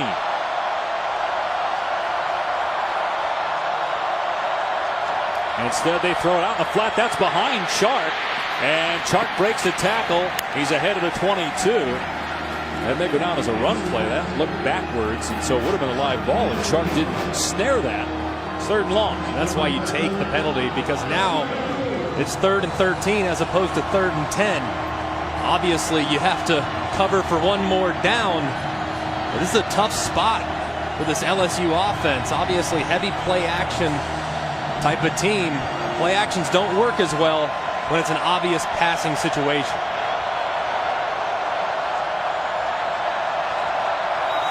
Etling to throw, but a penalty flag down. A dead ball foul. There was movement. It's going to be 3rd and longer. 75 offense. 5-yard penalty. 3rd down. It's on Maya Tahuma, who is starting at right tackle for Toby Weathersby, who's their normal starter, but he's battled an ankle injury throughout the year. Tahuma normally a guard, but playing right tackle tonight. He moved. It's 3rd and 18. Very tough spot. Got to think screen. If I'm offensive coordinator Steve Ensminger, I'm thinking screen, or I'm just handing it off to Leonard Fournette, one of the best players in college football. See if he can get something for it. And they will hand it to Fournette here. He turns it upfield and gets to the 30-yard line. He lost the ball on the play, but they're going to rule Fournette down. Randy Ramsey, as there's pushing and shoving after the play, and now maybe the guy took a swing at an LSU player. Dietrich Wise was getting into it with DJ Chark, but no penalty flags. And there's an injured LSU player as well. But man, if Ramsey doesn't get the foot of Fournette, he might have picked up the 1st down. Again, the ruling on the field is that he's down. Let's see here if he's down before the ball. Oh my goodness, that ball's out. That ball is out. And Arkansas had an immediate recovery. A clear recovery by Arkansas on the play. You can see Eugene. The ruling on the field is that the runner down. This play is now under video review. They're going to definitely take a look at this. This ball is clearly out. The immediate recovery you can see clearly in the grasp of number 35, Dwayne Eugene. Watch the left leg. And that ball's coming out. Yep. It's out. It's out. The fans and the players are celebrating. Has to be video evidence that is indisputable. Can't be any doubt. That's a fumble. That is out. It'll be Arkansas ball. Now they got to figure out where was the recovery. How much time should be on the game clock. That could be something they're going to look at, though. Did they for sure get immediate recovery? You can see on the back end of that replay, it's very clear, to me at least, that Eugene came down with that football. I'm with you. And then Will Clapp, the left guard for LSU, was injured on the play as well. Arkansas offense is already on the field. They feel strongly about it. That offensive line knows It's a real likely possibility that we're going to get the ball right here. Well, the way LSU is moving the football offensively, After they need video this. review, the ball is loose and is a fumble prior to the runner's knee down. There's immediate recovery by Arkansas. First down. That is a huge play for the Razorbacks, something they needed. Now, they were going to get the ball back via a punt because of the LSU penalties and then Fournette coming up short. But now you have the ball inside the LSU 30 as Fournette coughs it up. Huge play. Austin Allen has been at his best in the second half of football games and also in the red zone as they near the red area right now. They go out of two-back. Keep an eye on Kendrick Jackson here, the fullback, leading the way for Raleigh Williams. And he's got a big hole inside the 20. Williams wrestling with the DB is all the way to the 10. An 18-yard run by Williams, and it was Jackson, the fullback, out there in front. Williams had a chance at this cut earlier in the game. This time he hits it. And look at the result. Huge gain. First play of the second half. All the momentum with the Hogs right now as they're knocking on the door. Well, that's a great point, Greg, because in the first half, you mentioned it, there was the cutback lane that wasn't there. He kept it play side. But that time, he took the hole. And they have a first and goal. They'll give it to Williams again. He moves the pile down to the 7-yard line, maybe the 6. Raleigh Williams closing in on 1,000 yards. He leads the SEC in attempts, and it's remarkable what he's done this year considering what happened to him last year. Had a serious neck injury, was carted off the field, and they weren't sure whether he not only would play last season but would ever play again. But he's at 1,003 yards now, the 4th straight year that Arkansas has had a 1,000-yard running back. On second and goal, here's Williams again, and he is grabbed in the backfield by Arden Key. Able to get back to the line of scrimmage. Now it's 3rd and goal. Arden Key is so good. Just completely stuffed that counter play. Williams had nowhere to go. And now it's 3rd down against a very good red zone defense. Now, Austin Allen has been at his best throwing the football in this part of the field. Of his 19 touchdown passes coming into this game, 15 come in the red area. LSU not sure if they have enough guys on the field. There was a defender running off, Frank Herron, but now he's back out there. Play action for Allen on 3rd down, and the ball is nearly picked off by Arden Key. It's incomplete. 4th down. And Arkansas will bring in the field goal team. Just can't say enough good things about Arden Key. He sees the boot. Allen's got a man open. The only guy between Allen and Hatcher for the touchdown is Arden Key. And sure enough, like he usually does, he makes the play. He's so long, he's dropping there. He's 6'6", got long arms. And the attempt is good by Adam McFain from 24 yards. So Arkansas gets 3 points off the Fournette fumble. Game time just got more interesting. College football is brought to you by Dos Equis.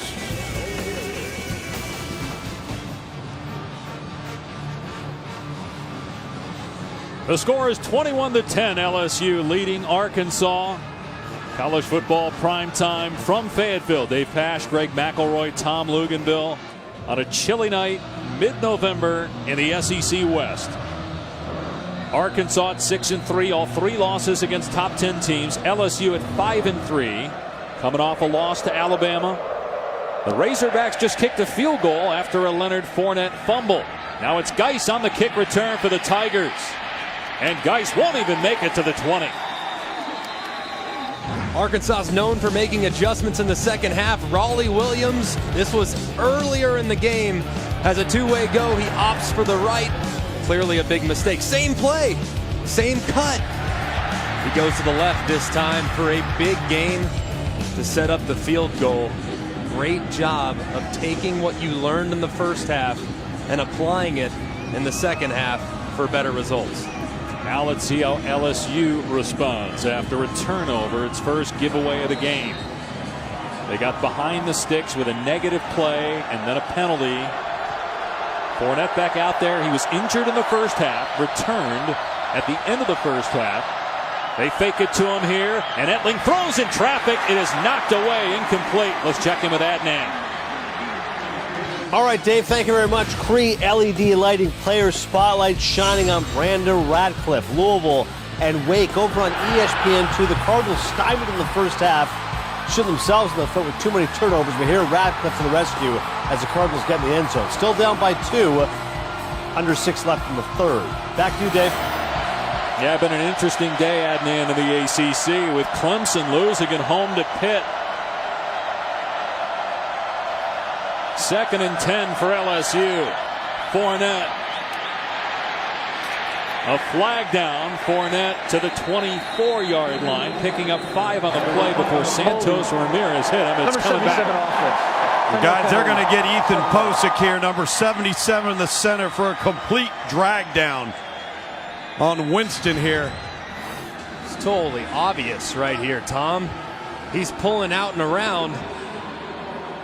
He's getting beat. You see that left arm just tug Winston. Brings him to the ground. That's an easy call for the referee. Well, the other thing, too, guys, is Will Clapp is not in the game. One of their more reliable offensive linemen. Remember, he got injured on the Fournette fumble. Garrett Brumfield is in at left guard replacing him. That doesn't help. Second drive for LSU, which they've been backed up as a result of a holding call. Pistol formation on 2nd and 19. Here's Fournette getting outside. Look out! Fournette past the 20 and out to the 27-yard line. He got almost all of it there on 2nd and 19. It will be 3rd down, though. He's so fast. And once he gets going, he's so hard to bring down. You see Brooks Ellis doesn't get there quick enough. Now sets up from 2nd and 19 to 3rd and 2.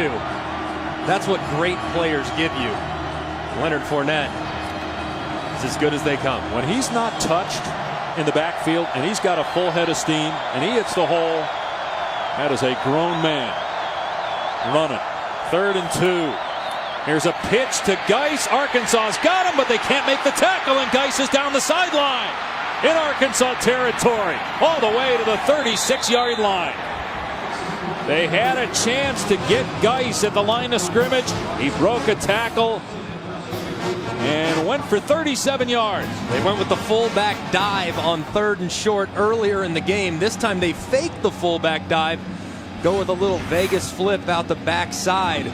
A great job by Geis in the open field, picking up big yards when this LSU offense had to have it.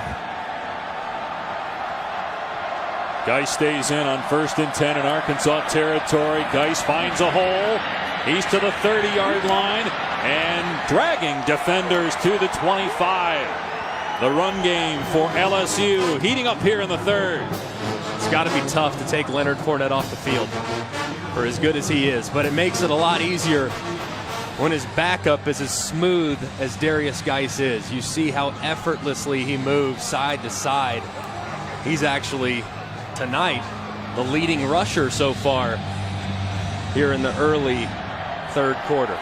They told us he would get the ball tonight. He had only 2 carries last week. He's got 10 for 86 yards. Fournette is in there, but it's a play fake. Etling in trouble, gets tripped up and pushed out of bounds by Ramsey. And here comes a flag. Boy, I don't know about that. He pushed him. The question is, was he out of bounds? Personal foul. Unnecessary roughness, number 10 of the defense. Penalties half the distance to the goal line. Automatic 1st down. He was definitely headed out of bounds, but was he out of bounds when contact was made? He's close enough. Etling does a good job of trying to get to the sideline and anything extra. I mean, he's clearly given himself out. I don't know. I don't like that call at all. Maybe I'm just a quarterback. Maybe? Well, we know you're a quarterback, but you can. I'm a quarterback, and I don't like it. Yeah, come on, guys. I mean, I know he's heading out of bounds, but he's still in play when contact is made. But they'll call it every time. Every time. He's clearly headed for the sidelines. Any push, anything extra, It's going to result in a penalty. Fournette is in as the Wildcat quarterback, and here he goes. Trying to find a hole, and he's down to about the 2-yard line. Dragged down by Tywan Johnson. Good patience there, Greg, from Leonard Fournette. If you saw just the slight delay once he got the direct snap, and then very quick with his feet to navigate that inline crease. And I think there's times with Leonard Fournette, you and I have talked about this, where he could stand to be more patient, where he gets ahead of his blocks, doesn't utilize the value of the fullback. Really good patience there by number 7. You're right, Tom. Great job right there by Leonard Fournette. Fournette on 2nd and goal, looking for his 3rd touchdown. He's got it. Great response by the Tigers after the turnover.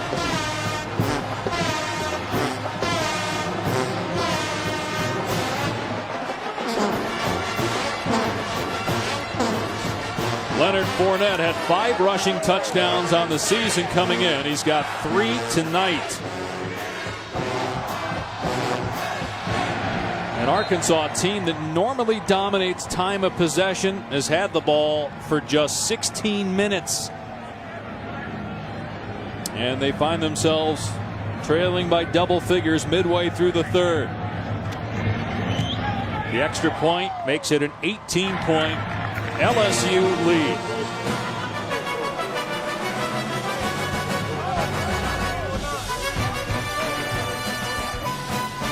ESPN College Football, brought to you by Rocket Mortgage by Quicken Loans. Push button, get mortgage.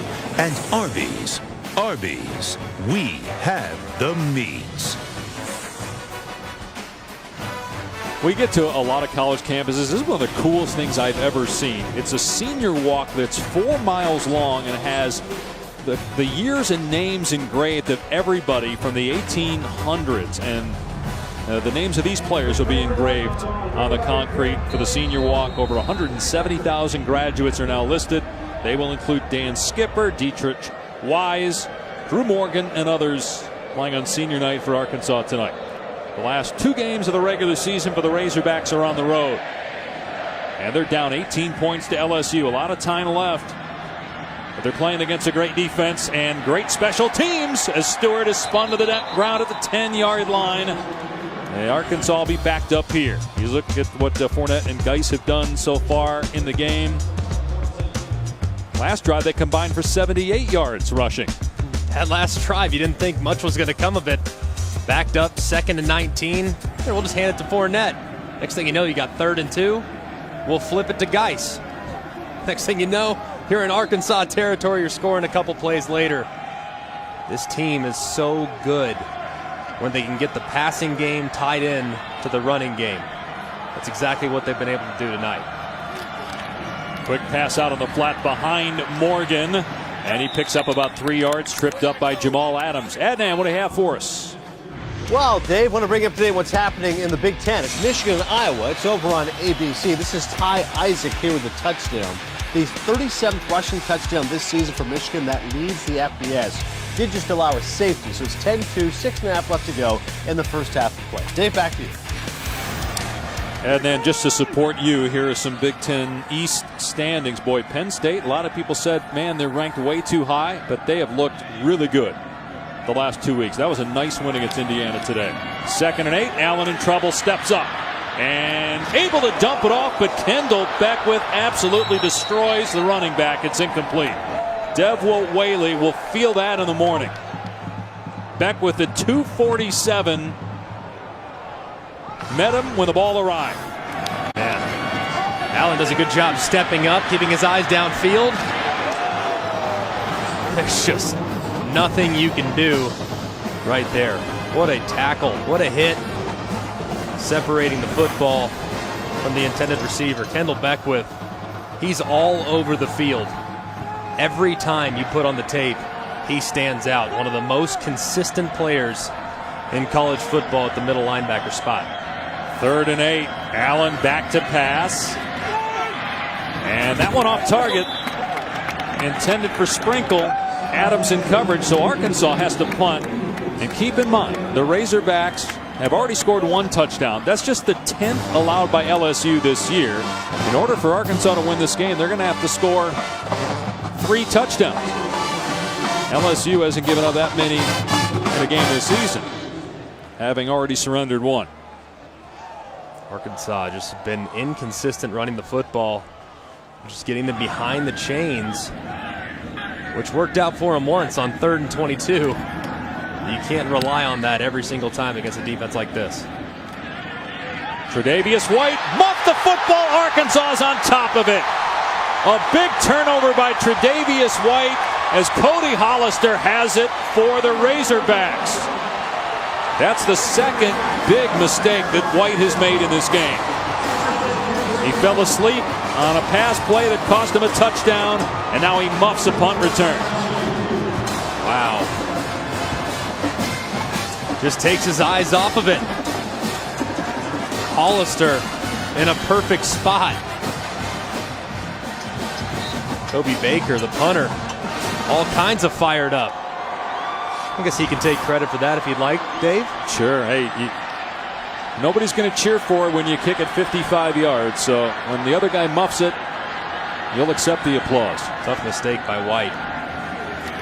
Here's Raleigh Williams running the football, trying to turn it back upfield, and only gets 2 yards. Brought down by Tashawn Bauer.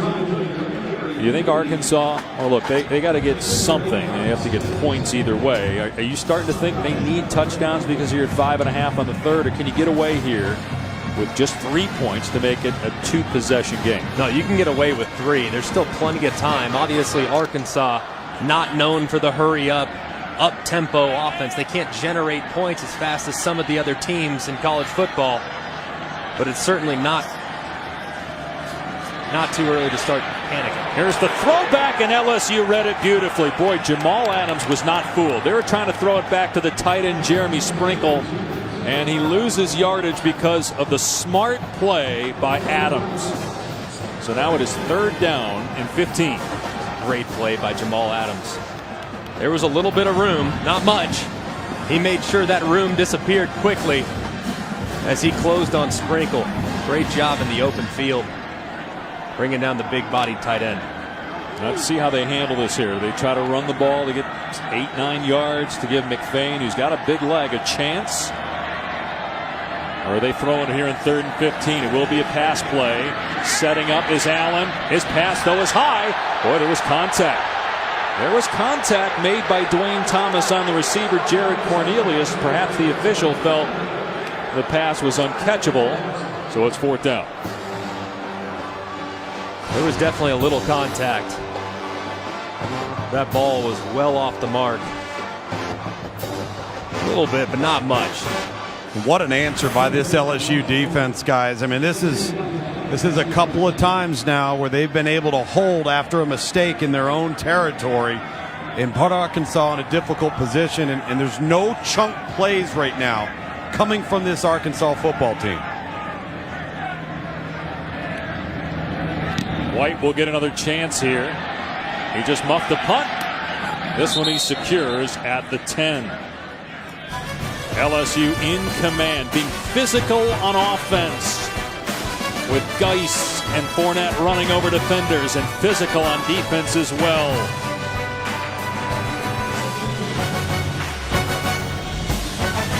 Sponsoring the Good Hands Field Goal Nets, Allstate makes contributions to participating universities' general scholarship funds for each field goal and extra point kick. To date, Allstate has contributed millions in scholarship funds. Welcome back to ESPN College Football Primetime, presented by Hampton by Hilton. With Greg McElroy and Tom Luganville, I'm Dave Pasch in Fayetteville. It's been all LSU, 28-10 over the home team. The Tigers were shut out at home against Alabama last week, but that game was tied going into the 4th quarter as Leonard Fournette drives forward to about the 13-yard line. But the offense tonight, a different story. They are just pounding Arkansas up front with Fournette and Geis, who combined for $173 and 4 touchdowns. They've done a great job in the open field, but you have to give so much credit to their offensive line, who have just imposed their will. Fournette and Geis are outstanding. When you have big holes to run through, it certainly makes them look so much better. They've been great tonight. Those runs we showed you were all from the last drive. That 2nd and 19 run that Fournette picked up 17 was huge. As you saw Geis on that run down the sideline, that was 3rd and 2. Here's a dump off pass to Doral. He's going to be close to the first down. Ryan Pulley was trying to keep him from getting to the line to gain. They're going to spot him just short. Big 3rd down for Arkansas defensively here. You got to watch their defensive line. They stopped LSU on a 3rd and short a little earlier. On the last drive, a 3rd and short. Let one get away. This is all on Brooks Ellis, the middle linebacker, and those big boys up front.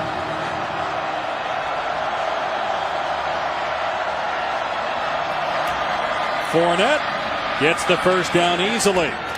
Dives to the 27-yard line. And Fournette shaken up again. It's that left ankle that's been bothering him. He missed 3 games this season with it. He's still averaging 140 rushing yards a game. Yeah, you just wonder, I mean, is he at 100%? I mean, if he's not, it's going to be really scary when he does in fact get to 100%, because he has been outstanding tonight. His backup Darius Geis pretty good as well. 1st and 10. They'll keep it on the ground here with Geis. And he gets leveled in the hole. And the guy that hit him is hurt.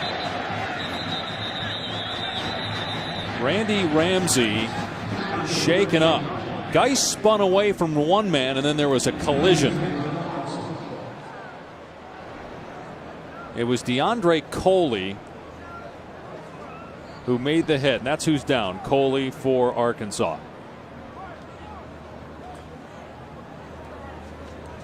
And what a collision.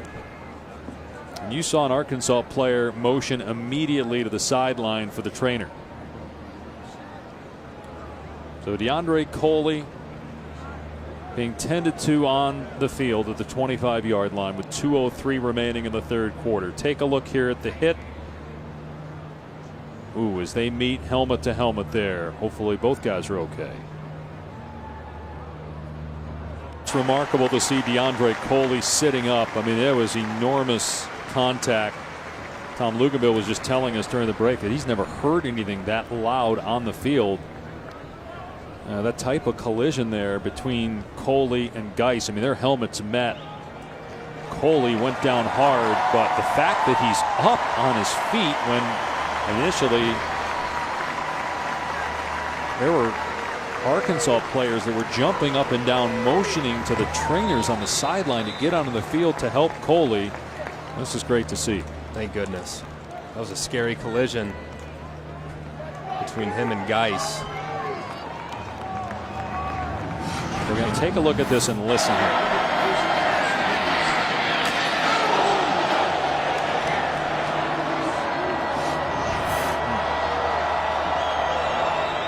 But he's all right, or at least appears to be, on 2nd and 7. Etling surveying the defense. Nothing there. And so he throws it away. And now Arkansas starting to get into must-stop territory here on 3rd down and 6. I think you got to stop him here. His defense has been on the field. Hasn't been great against the run. This is a very important down, because 18 points to LSU with the way they're playing defense right now, that is a very difficult margin to overcome. Since Ed Orgeron took over as the interim coach, they've given up 20 points in the 2nd half in 5 games now. 3rd and 6, play clock winding down.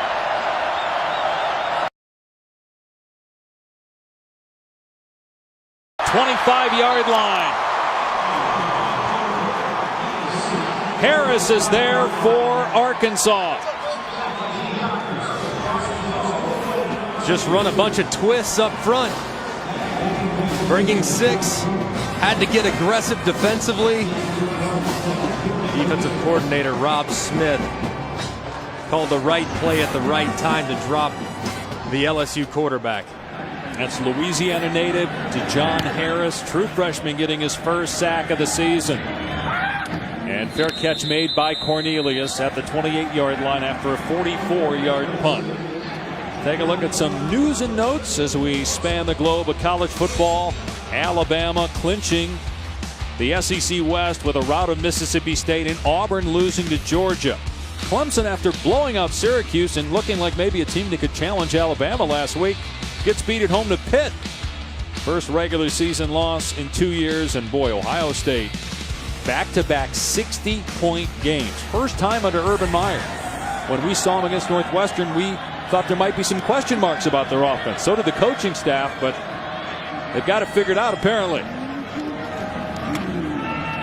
From the 29, it's Whaley, and he's pushed back after a gain of 1. Who do you think right now, since Clemson lost, is the most dangerous team in college football in terms of a challenger to Alabama? It's got to be Ohio State. Remember 2014, they of course beat Alabama in the semifinal.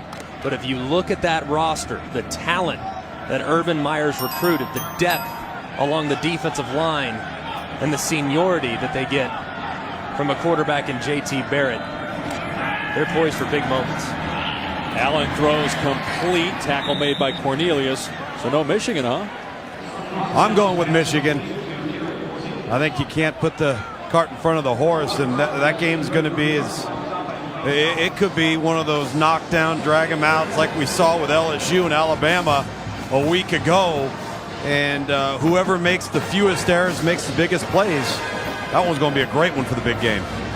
Two great defenses with Michigan and Alabama. If they get there, I think a lot of people will be watching that one. 1 quarter to play in Fayetteville. LSU has put on a show running the football. They have mauled Arkansas here tonight, 28-10.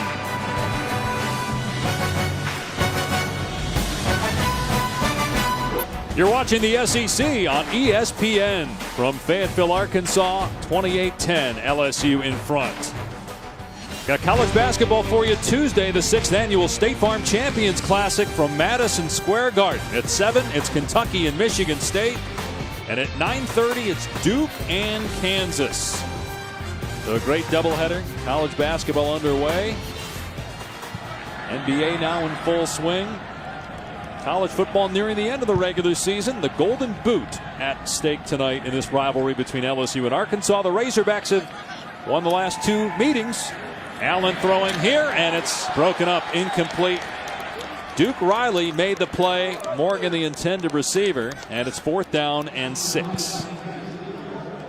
Drew Morgan trying to be on the receiving end there. He was open for a second. Riley just closed so quick. Austin Allen just a little bit late.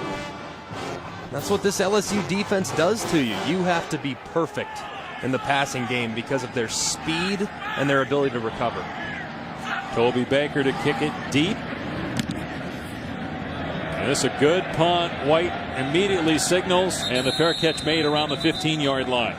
Early 4th quarter, LSU leading by 18.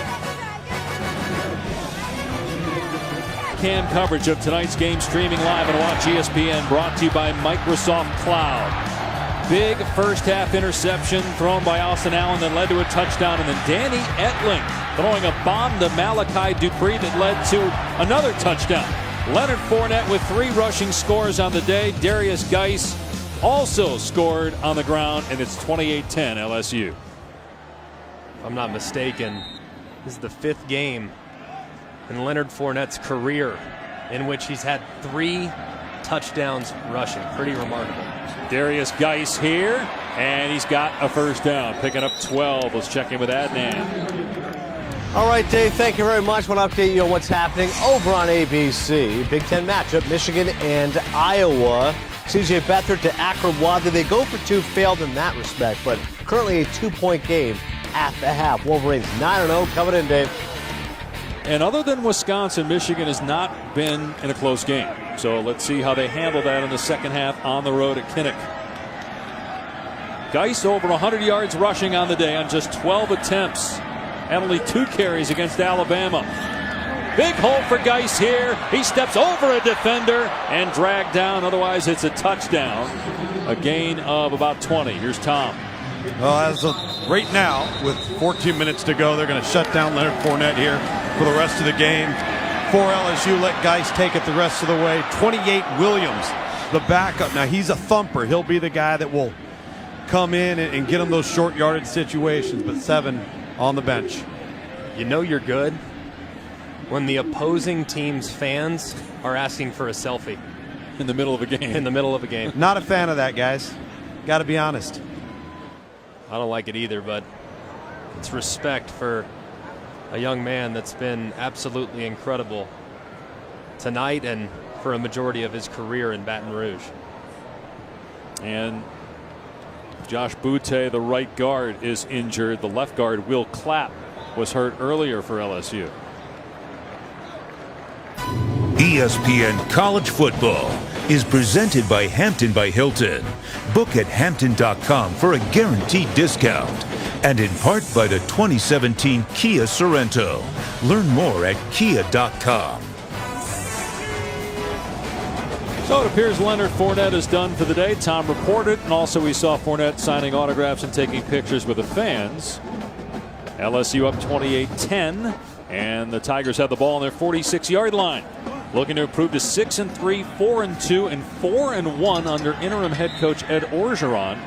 They hold on. He'd have as many wins as an interim coach at LSU and USC as he had as the full-time head coach at Ole Miss. He was 10-25 there. Play action pass here. Etling rolling out, throws to the sideline. It's a catch and a first down for Traven Durrell. Guys, I know that Tiger fans are living week to week with how Ed Orgeron and LSU is doing, but I'm not so sure that the administration is. Wouldn't it be an upset if he gets the job? Not because it's Ed Orgeron, but because it's a job that's in demand for major guys who are currently head coaches at very successful programs. As Etling hands it off to Geis, and he is inside the 30-yard line. Even if he wins out, I still think it would be a surprise if he had the interim tag removed. I know he's remarkably popular with his players, with the fans. People love Ed Orgeron, self-included. He's great from a motivational standpoint, and that's what you're in when you're an interim coach. Did a great job at SC, has done a great job here to this point. But as far as building a program, building his own program, there are legitimate question marks. And with some of the big names that would want this job if given the opportunity, I think it'd be very surprising if, in fact, he was the head coach beyond this year. I think it's really slim. If there is a chance at all. Tom, are you on board with that? I am, and listen, it's more about other factors than it is about Ed Orgeron. I think there's tremendous pressure to bring in some candidates that have a distinct, successful offensive background. I also believe that it can be dangerous at times to make a comfort hire, the popular hire that in the moment everybody's excited about. And if you do your homework as an administration, as a board of trustees, or you go out and you hire a search firm, you're not only going to research the other candidates, but you're going to dig into the background and research your current interim coach as well. And so there's a lot to unfold here that I think will take place here as we go over the next 6 weeks. This is one of the best jobs in college football. I think it's a top 5 job. Easily, Tom. With the talent that you have in your state, no other Power 5 school in the state of Louisiana, the passion, the fan base, the money. Geis gets the first down. Spun forward to the 13-yard line. I think there are 3 coaches maybe right now at their current institution that wouldn't be interested in the job, and everybody else would look at the job as one that is better than the one they currently have. I think I could name those 3: Saban, Meyer, Peterson. Those are 3 guys that are staying at their schools. 4 maybe Harbaugh. Okay, yeah. but other than that, I think that your point is it's a desirable job for just about anybody. And if you're LSU, you know you can get anybody or almost anybody. So even if Ed Orgeron would have beaten Alabama, they run the table. It would have been a shocker if he would have gotten the job. That's how I view it, as Geis is down to the 9. From an interim standpoint, too, guys, let's consider, rarely are there coaching changes within a program that has had such sustained success that when the change takes place, whoever gets the job isn't taking over a rebuilding situation. We're not talking about a bare cupboard here. And Ed Orgeron's had the opportunity as an interim head coach at 2 places now where you've had really, really good players, so that the end of the run during that season looks really good for the interim guy. The pitch to Geis on 2nd and 6. And he is close to a first down.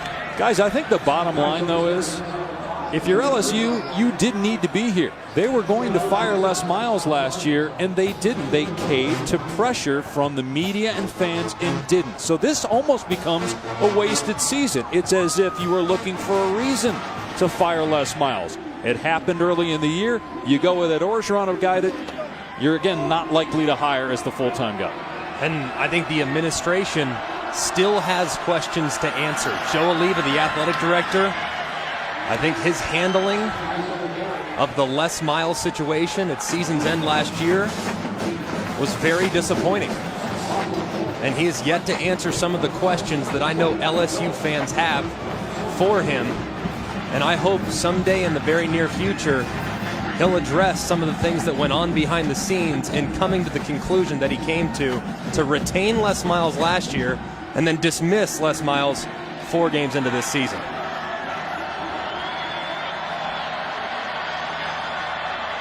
Second and goal as LSU's just running the ball, taking time off the clock here. And Etling gets to about the 3-yard line. A game on the stop. And talking with Ed Orgeron, look, he handled it. He wasn't going to say anything about how much communication he's had with administration about whether he's going to get the head coach or not. He just is very grateful as somebody who is a Louisiana native. He told us that, look, this is just great that I have this moment, whenever it ends or if it ends, to coach LSU. He's listed off about 20 players he idolized as a young child growing up in South Louisiana. 3rd and goal, Geis won't get in. 4th down coming up. See if LSU just goes for it here. And Ed Orgeron is one of the top assistant coaches in college football. He's been for many years. And, you know, maybe the Ole Miss situation, it's unfair to look at that and determine whether he can be a full-time head coach again based on that. They didn't have great players. They were 10 and 25. And he did a good job at USC and has done a good job here. But he also has very good players here, had very good players at SC. Well, Ed, you have the resources to maintain those players here. And within the state, his roots, that does play into his favor.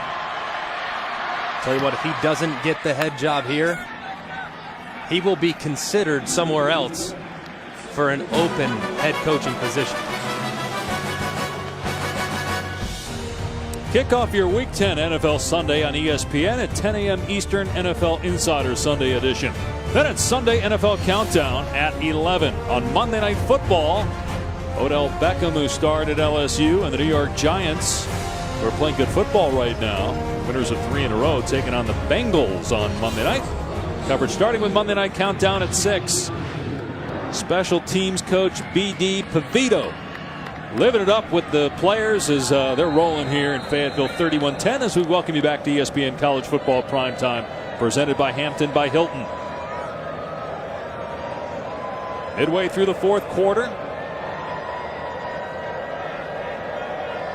And LSU with an impressive bounce back after the emotional defeat at home to Alabama last week. Fielded at the 12. Here's Deion Stewart.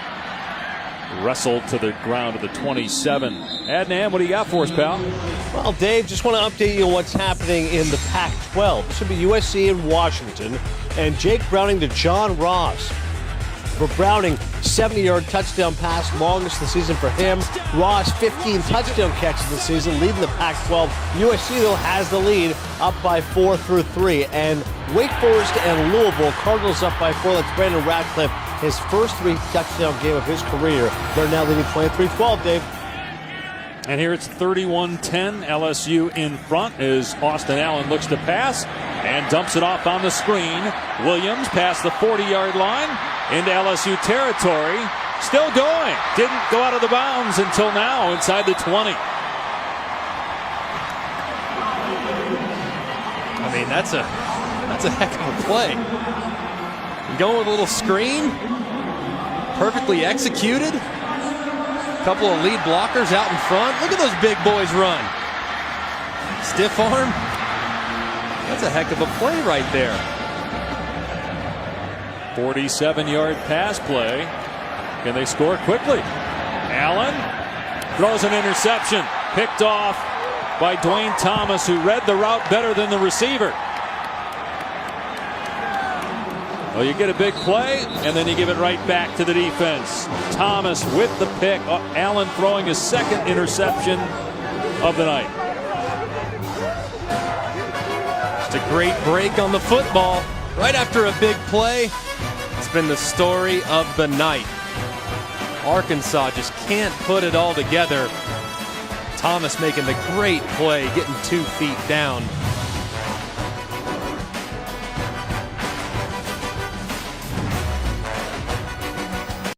A lot to talk about on SportsCenter at night with Lisa Kearney and John Anderson. Full day of college football. UFC 205 updates. They'll get you ready for NFL Sunday as well. Don't forget Cal Washington State up next here on ESPN. A loss of 1 for LSU running the football. Geis taken down for a setback. All right, somebody's moving up. And there may be 2 of these teams moving up depending on what happens with Washington and USC. Washington's best win is at Utah. Ohio State's best win in overtime at Wisconsin. They still have Michigan and Columbus. Louisville beat Florida State, lost to Clemson. They have to go to Houston. You mentioned you think Ohio State is in the best position to move up. Is there another team off the radar that isn't on that picture? I think Oklahoma. They have a couple losses, obviously. And then Wisconsin, who also has a couple losses, but will have a chance to play against Ohio State or Michigan in the Big Ten Championship possibly. Darius Geis, we talked about the speed of Fournette. This guy's no slouch. Geis takes it to the house. Touchdown LSU, 94 yards.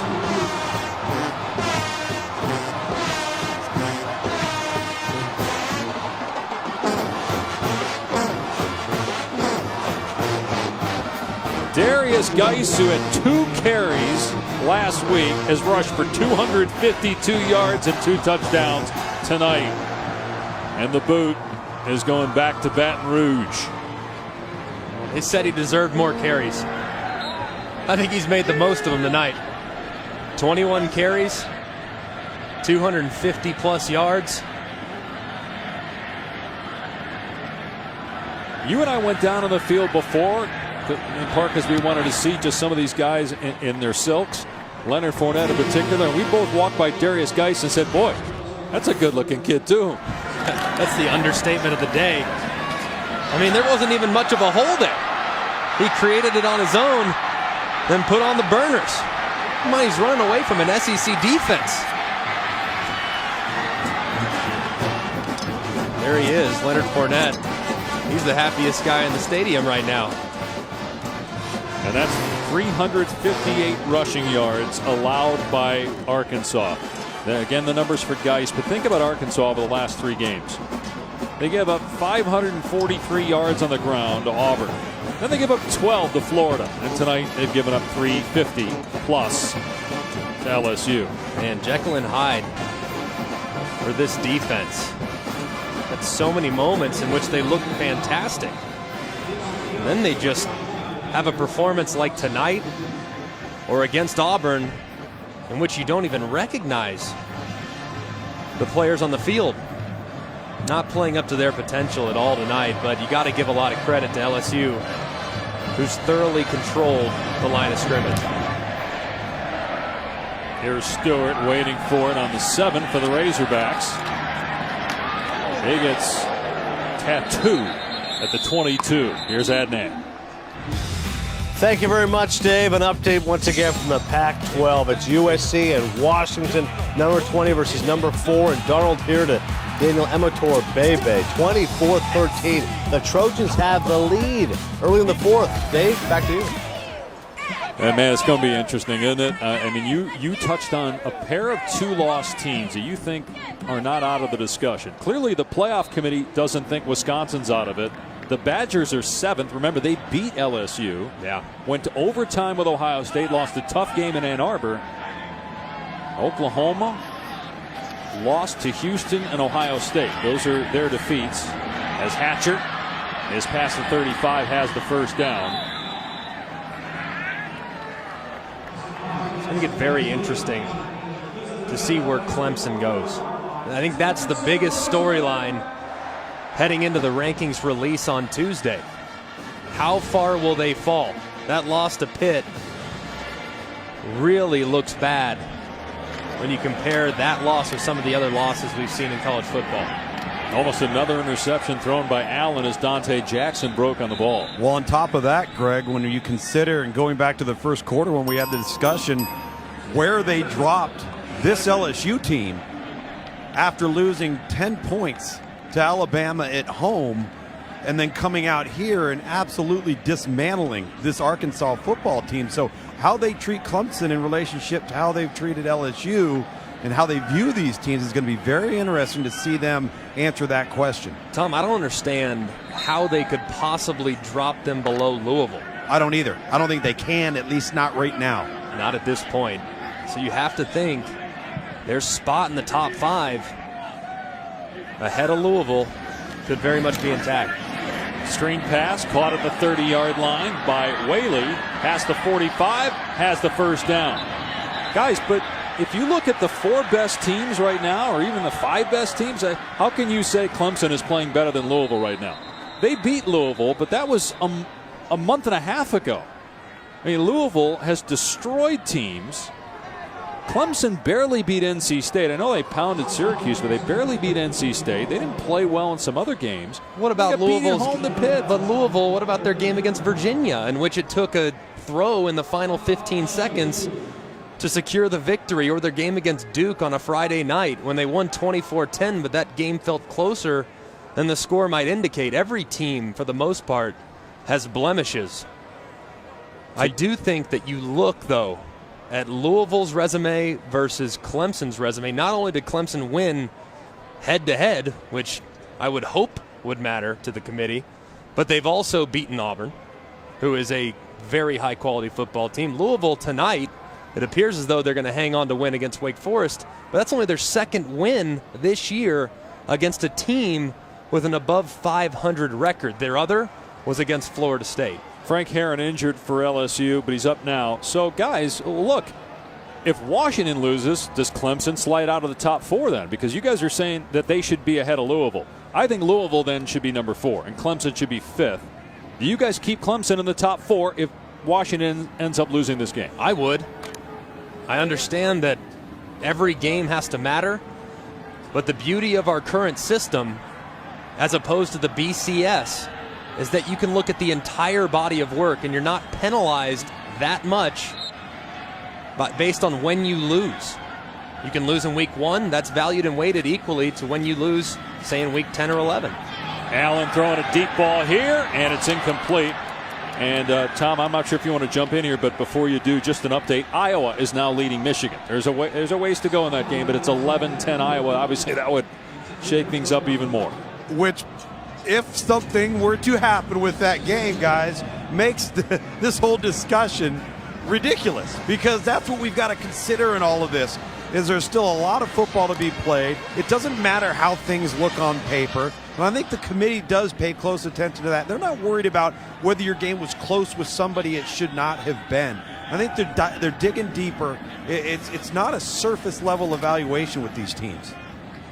Catch made by Reed, and he has a first down. What becomes really fascinating in the Big Ten is if Michigan were to fall to Iowa tonight, then Ohio State would not control their own destiny. They could beat Michigan and not make it to the Big Ten championship, because Penn State has one loss in the Big Ten right now, they would, in fact, control their own destiny. The bottom line, I think, is what you guys are saying as Allen goes to the end zone and Hatcher incomplete. There's a flag. Is that if Michigan loses, and look, there's a ways to go, a two-loss team is at least one two-loss team is in the conversation, and that maybe we will see a two-loss team in the college football playoff, because you'd have Michigan, Ohio State, Clemson, Louisville, all with one loss, Washington with one Pass loss. interference. Number 18 of the defense. 15-yard penalty. Automatic first down. No penalty on Tre'Davious White. Let's see here if Hatcher caught the ball. They ruled that it was incomplete. Remember, the ball can hit the ground, but was it secured by Hatcher in the process of doing so? And I think the problem here, Greg, is that because you can't see the ball and the ruling on the field was incomplete, it won't get overturned by replay. Yeah, remember, it has to be indisputable video evidence to overturn. I think the ball's moving anyway, so that's an incompletion. Yeah, I don't think he had control.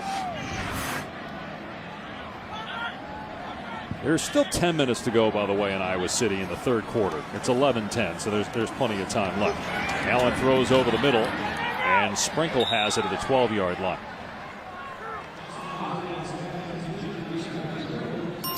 Is the college football playoff great or what? It's the conversation. The fact that the playoff, even though it's 4 teams, the playoff started 11 weeks ago. You look at Oklahoma, lost 2 games in the first 3 weeks, won every game since. They're still on the outside looking in, but could very easily get back into the conversation as the season goes on. Allen throws it away, going to bring up 3rd and 4. And guys, you know what? If we had 8 teams, we wouldn't be having as much fun right now. This conversation wouldn't mean anything because Clemson lost 1, but they're not going to drop past 8.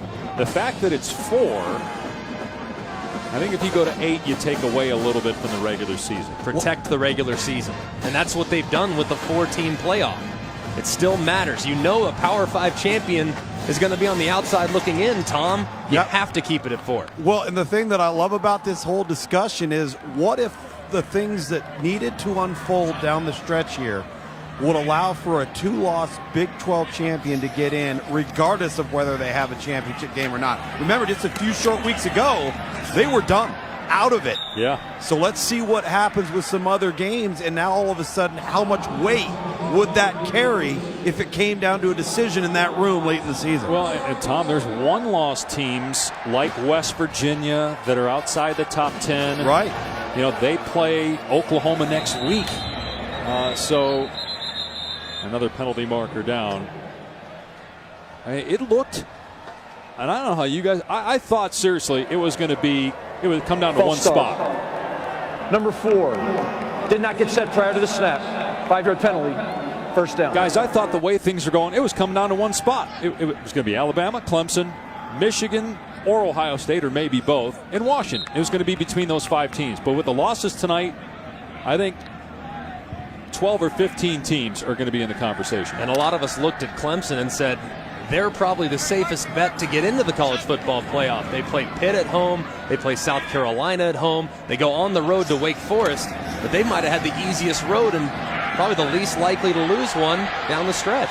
Sprinkle dives and gets into the end zone for the Arkansas touchdown. 12th career touchdown. That is number 1 all time by Arkansas tight ends. See if that ball crosses the plane. It looks like that left elbow is down about a half-yard shy of the end zone. Yeah, he's short. Definitely short right there. Very clear that he's short. Ball does not break the plane. They should review this, and we're looking at.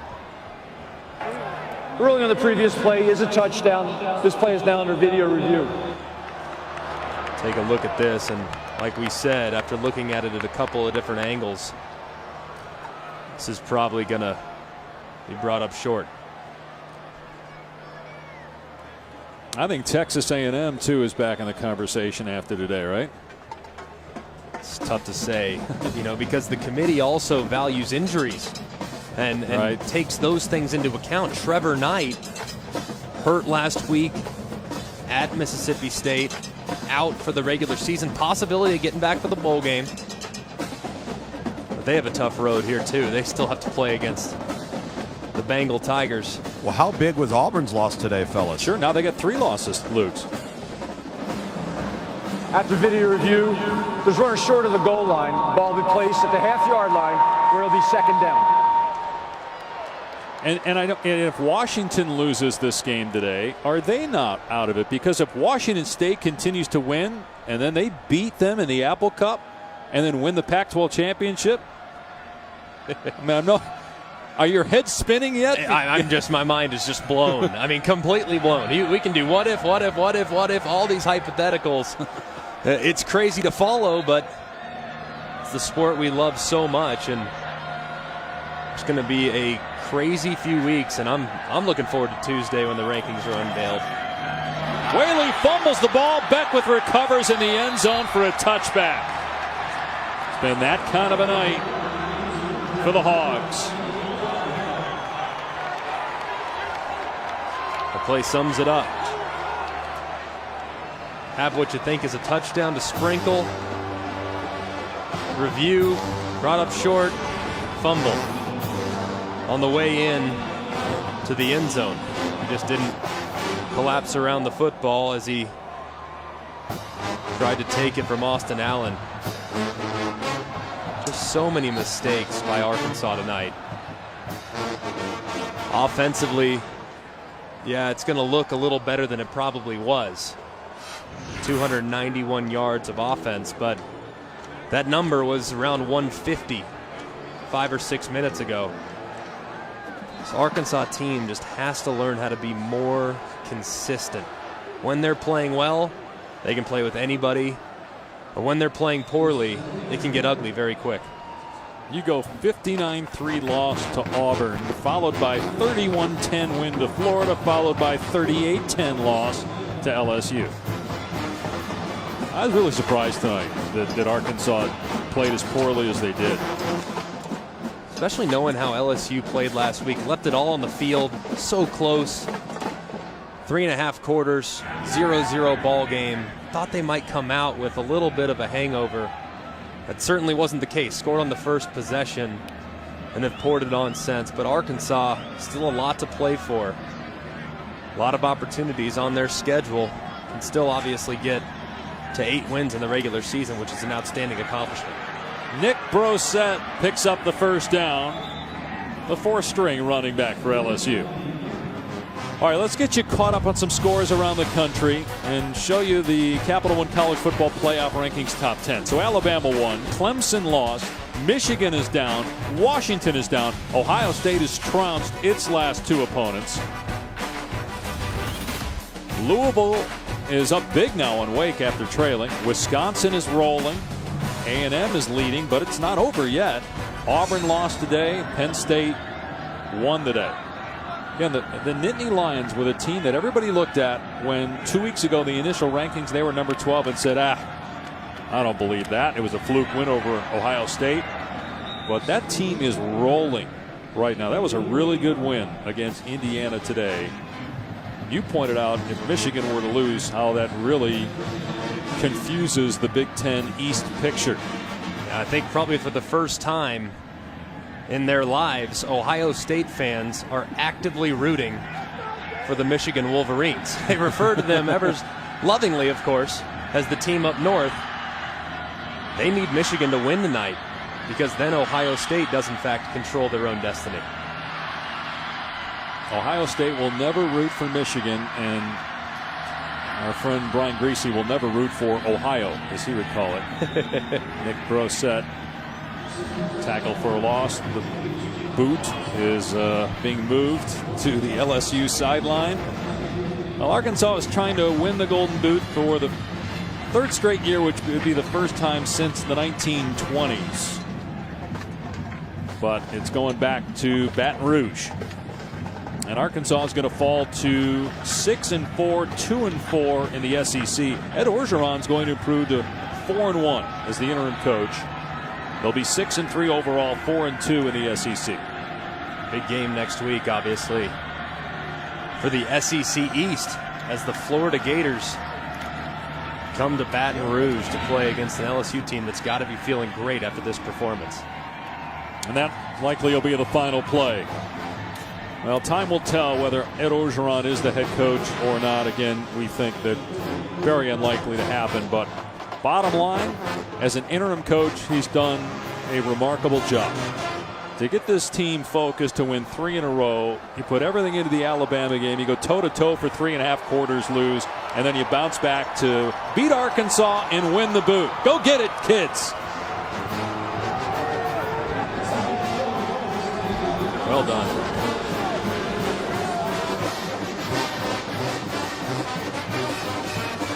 Final score from Fayetteville, 38-10. LSU throttles Arkansas. For Greg McElroy, Tom Luganville, our entire crew, I'm Dave Pasch. College football scoreboard coming up. Washington State, Cal. That is a big game for Washington State. So long for now.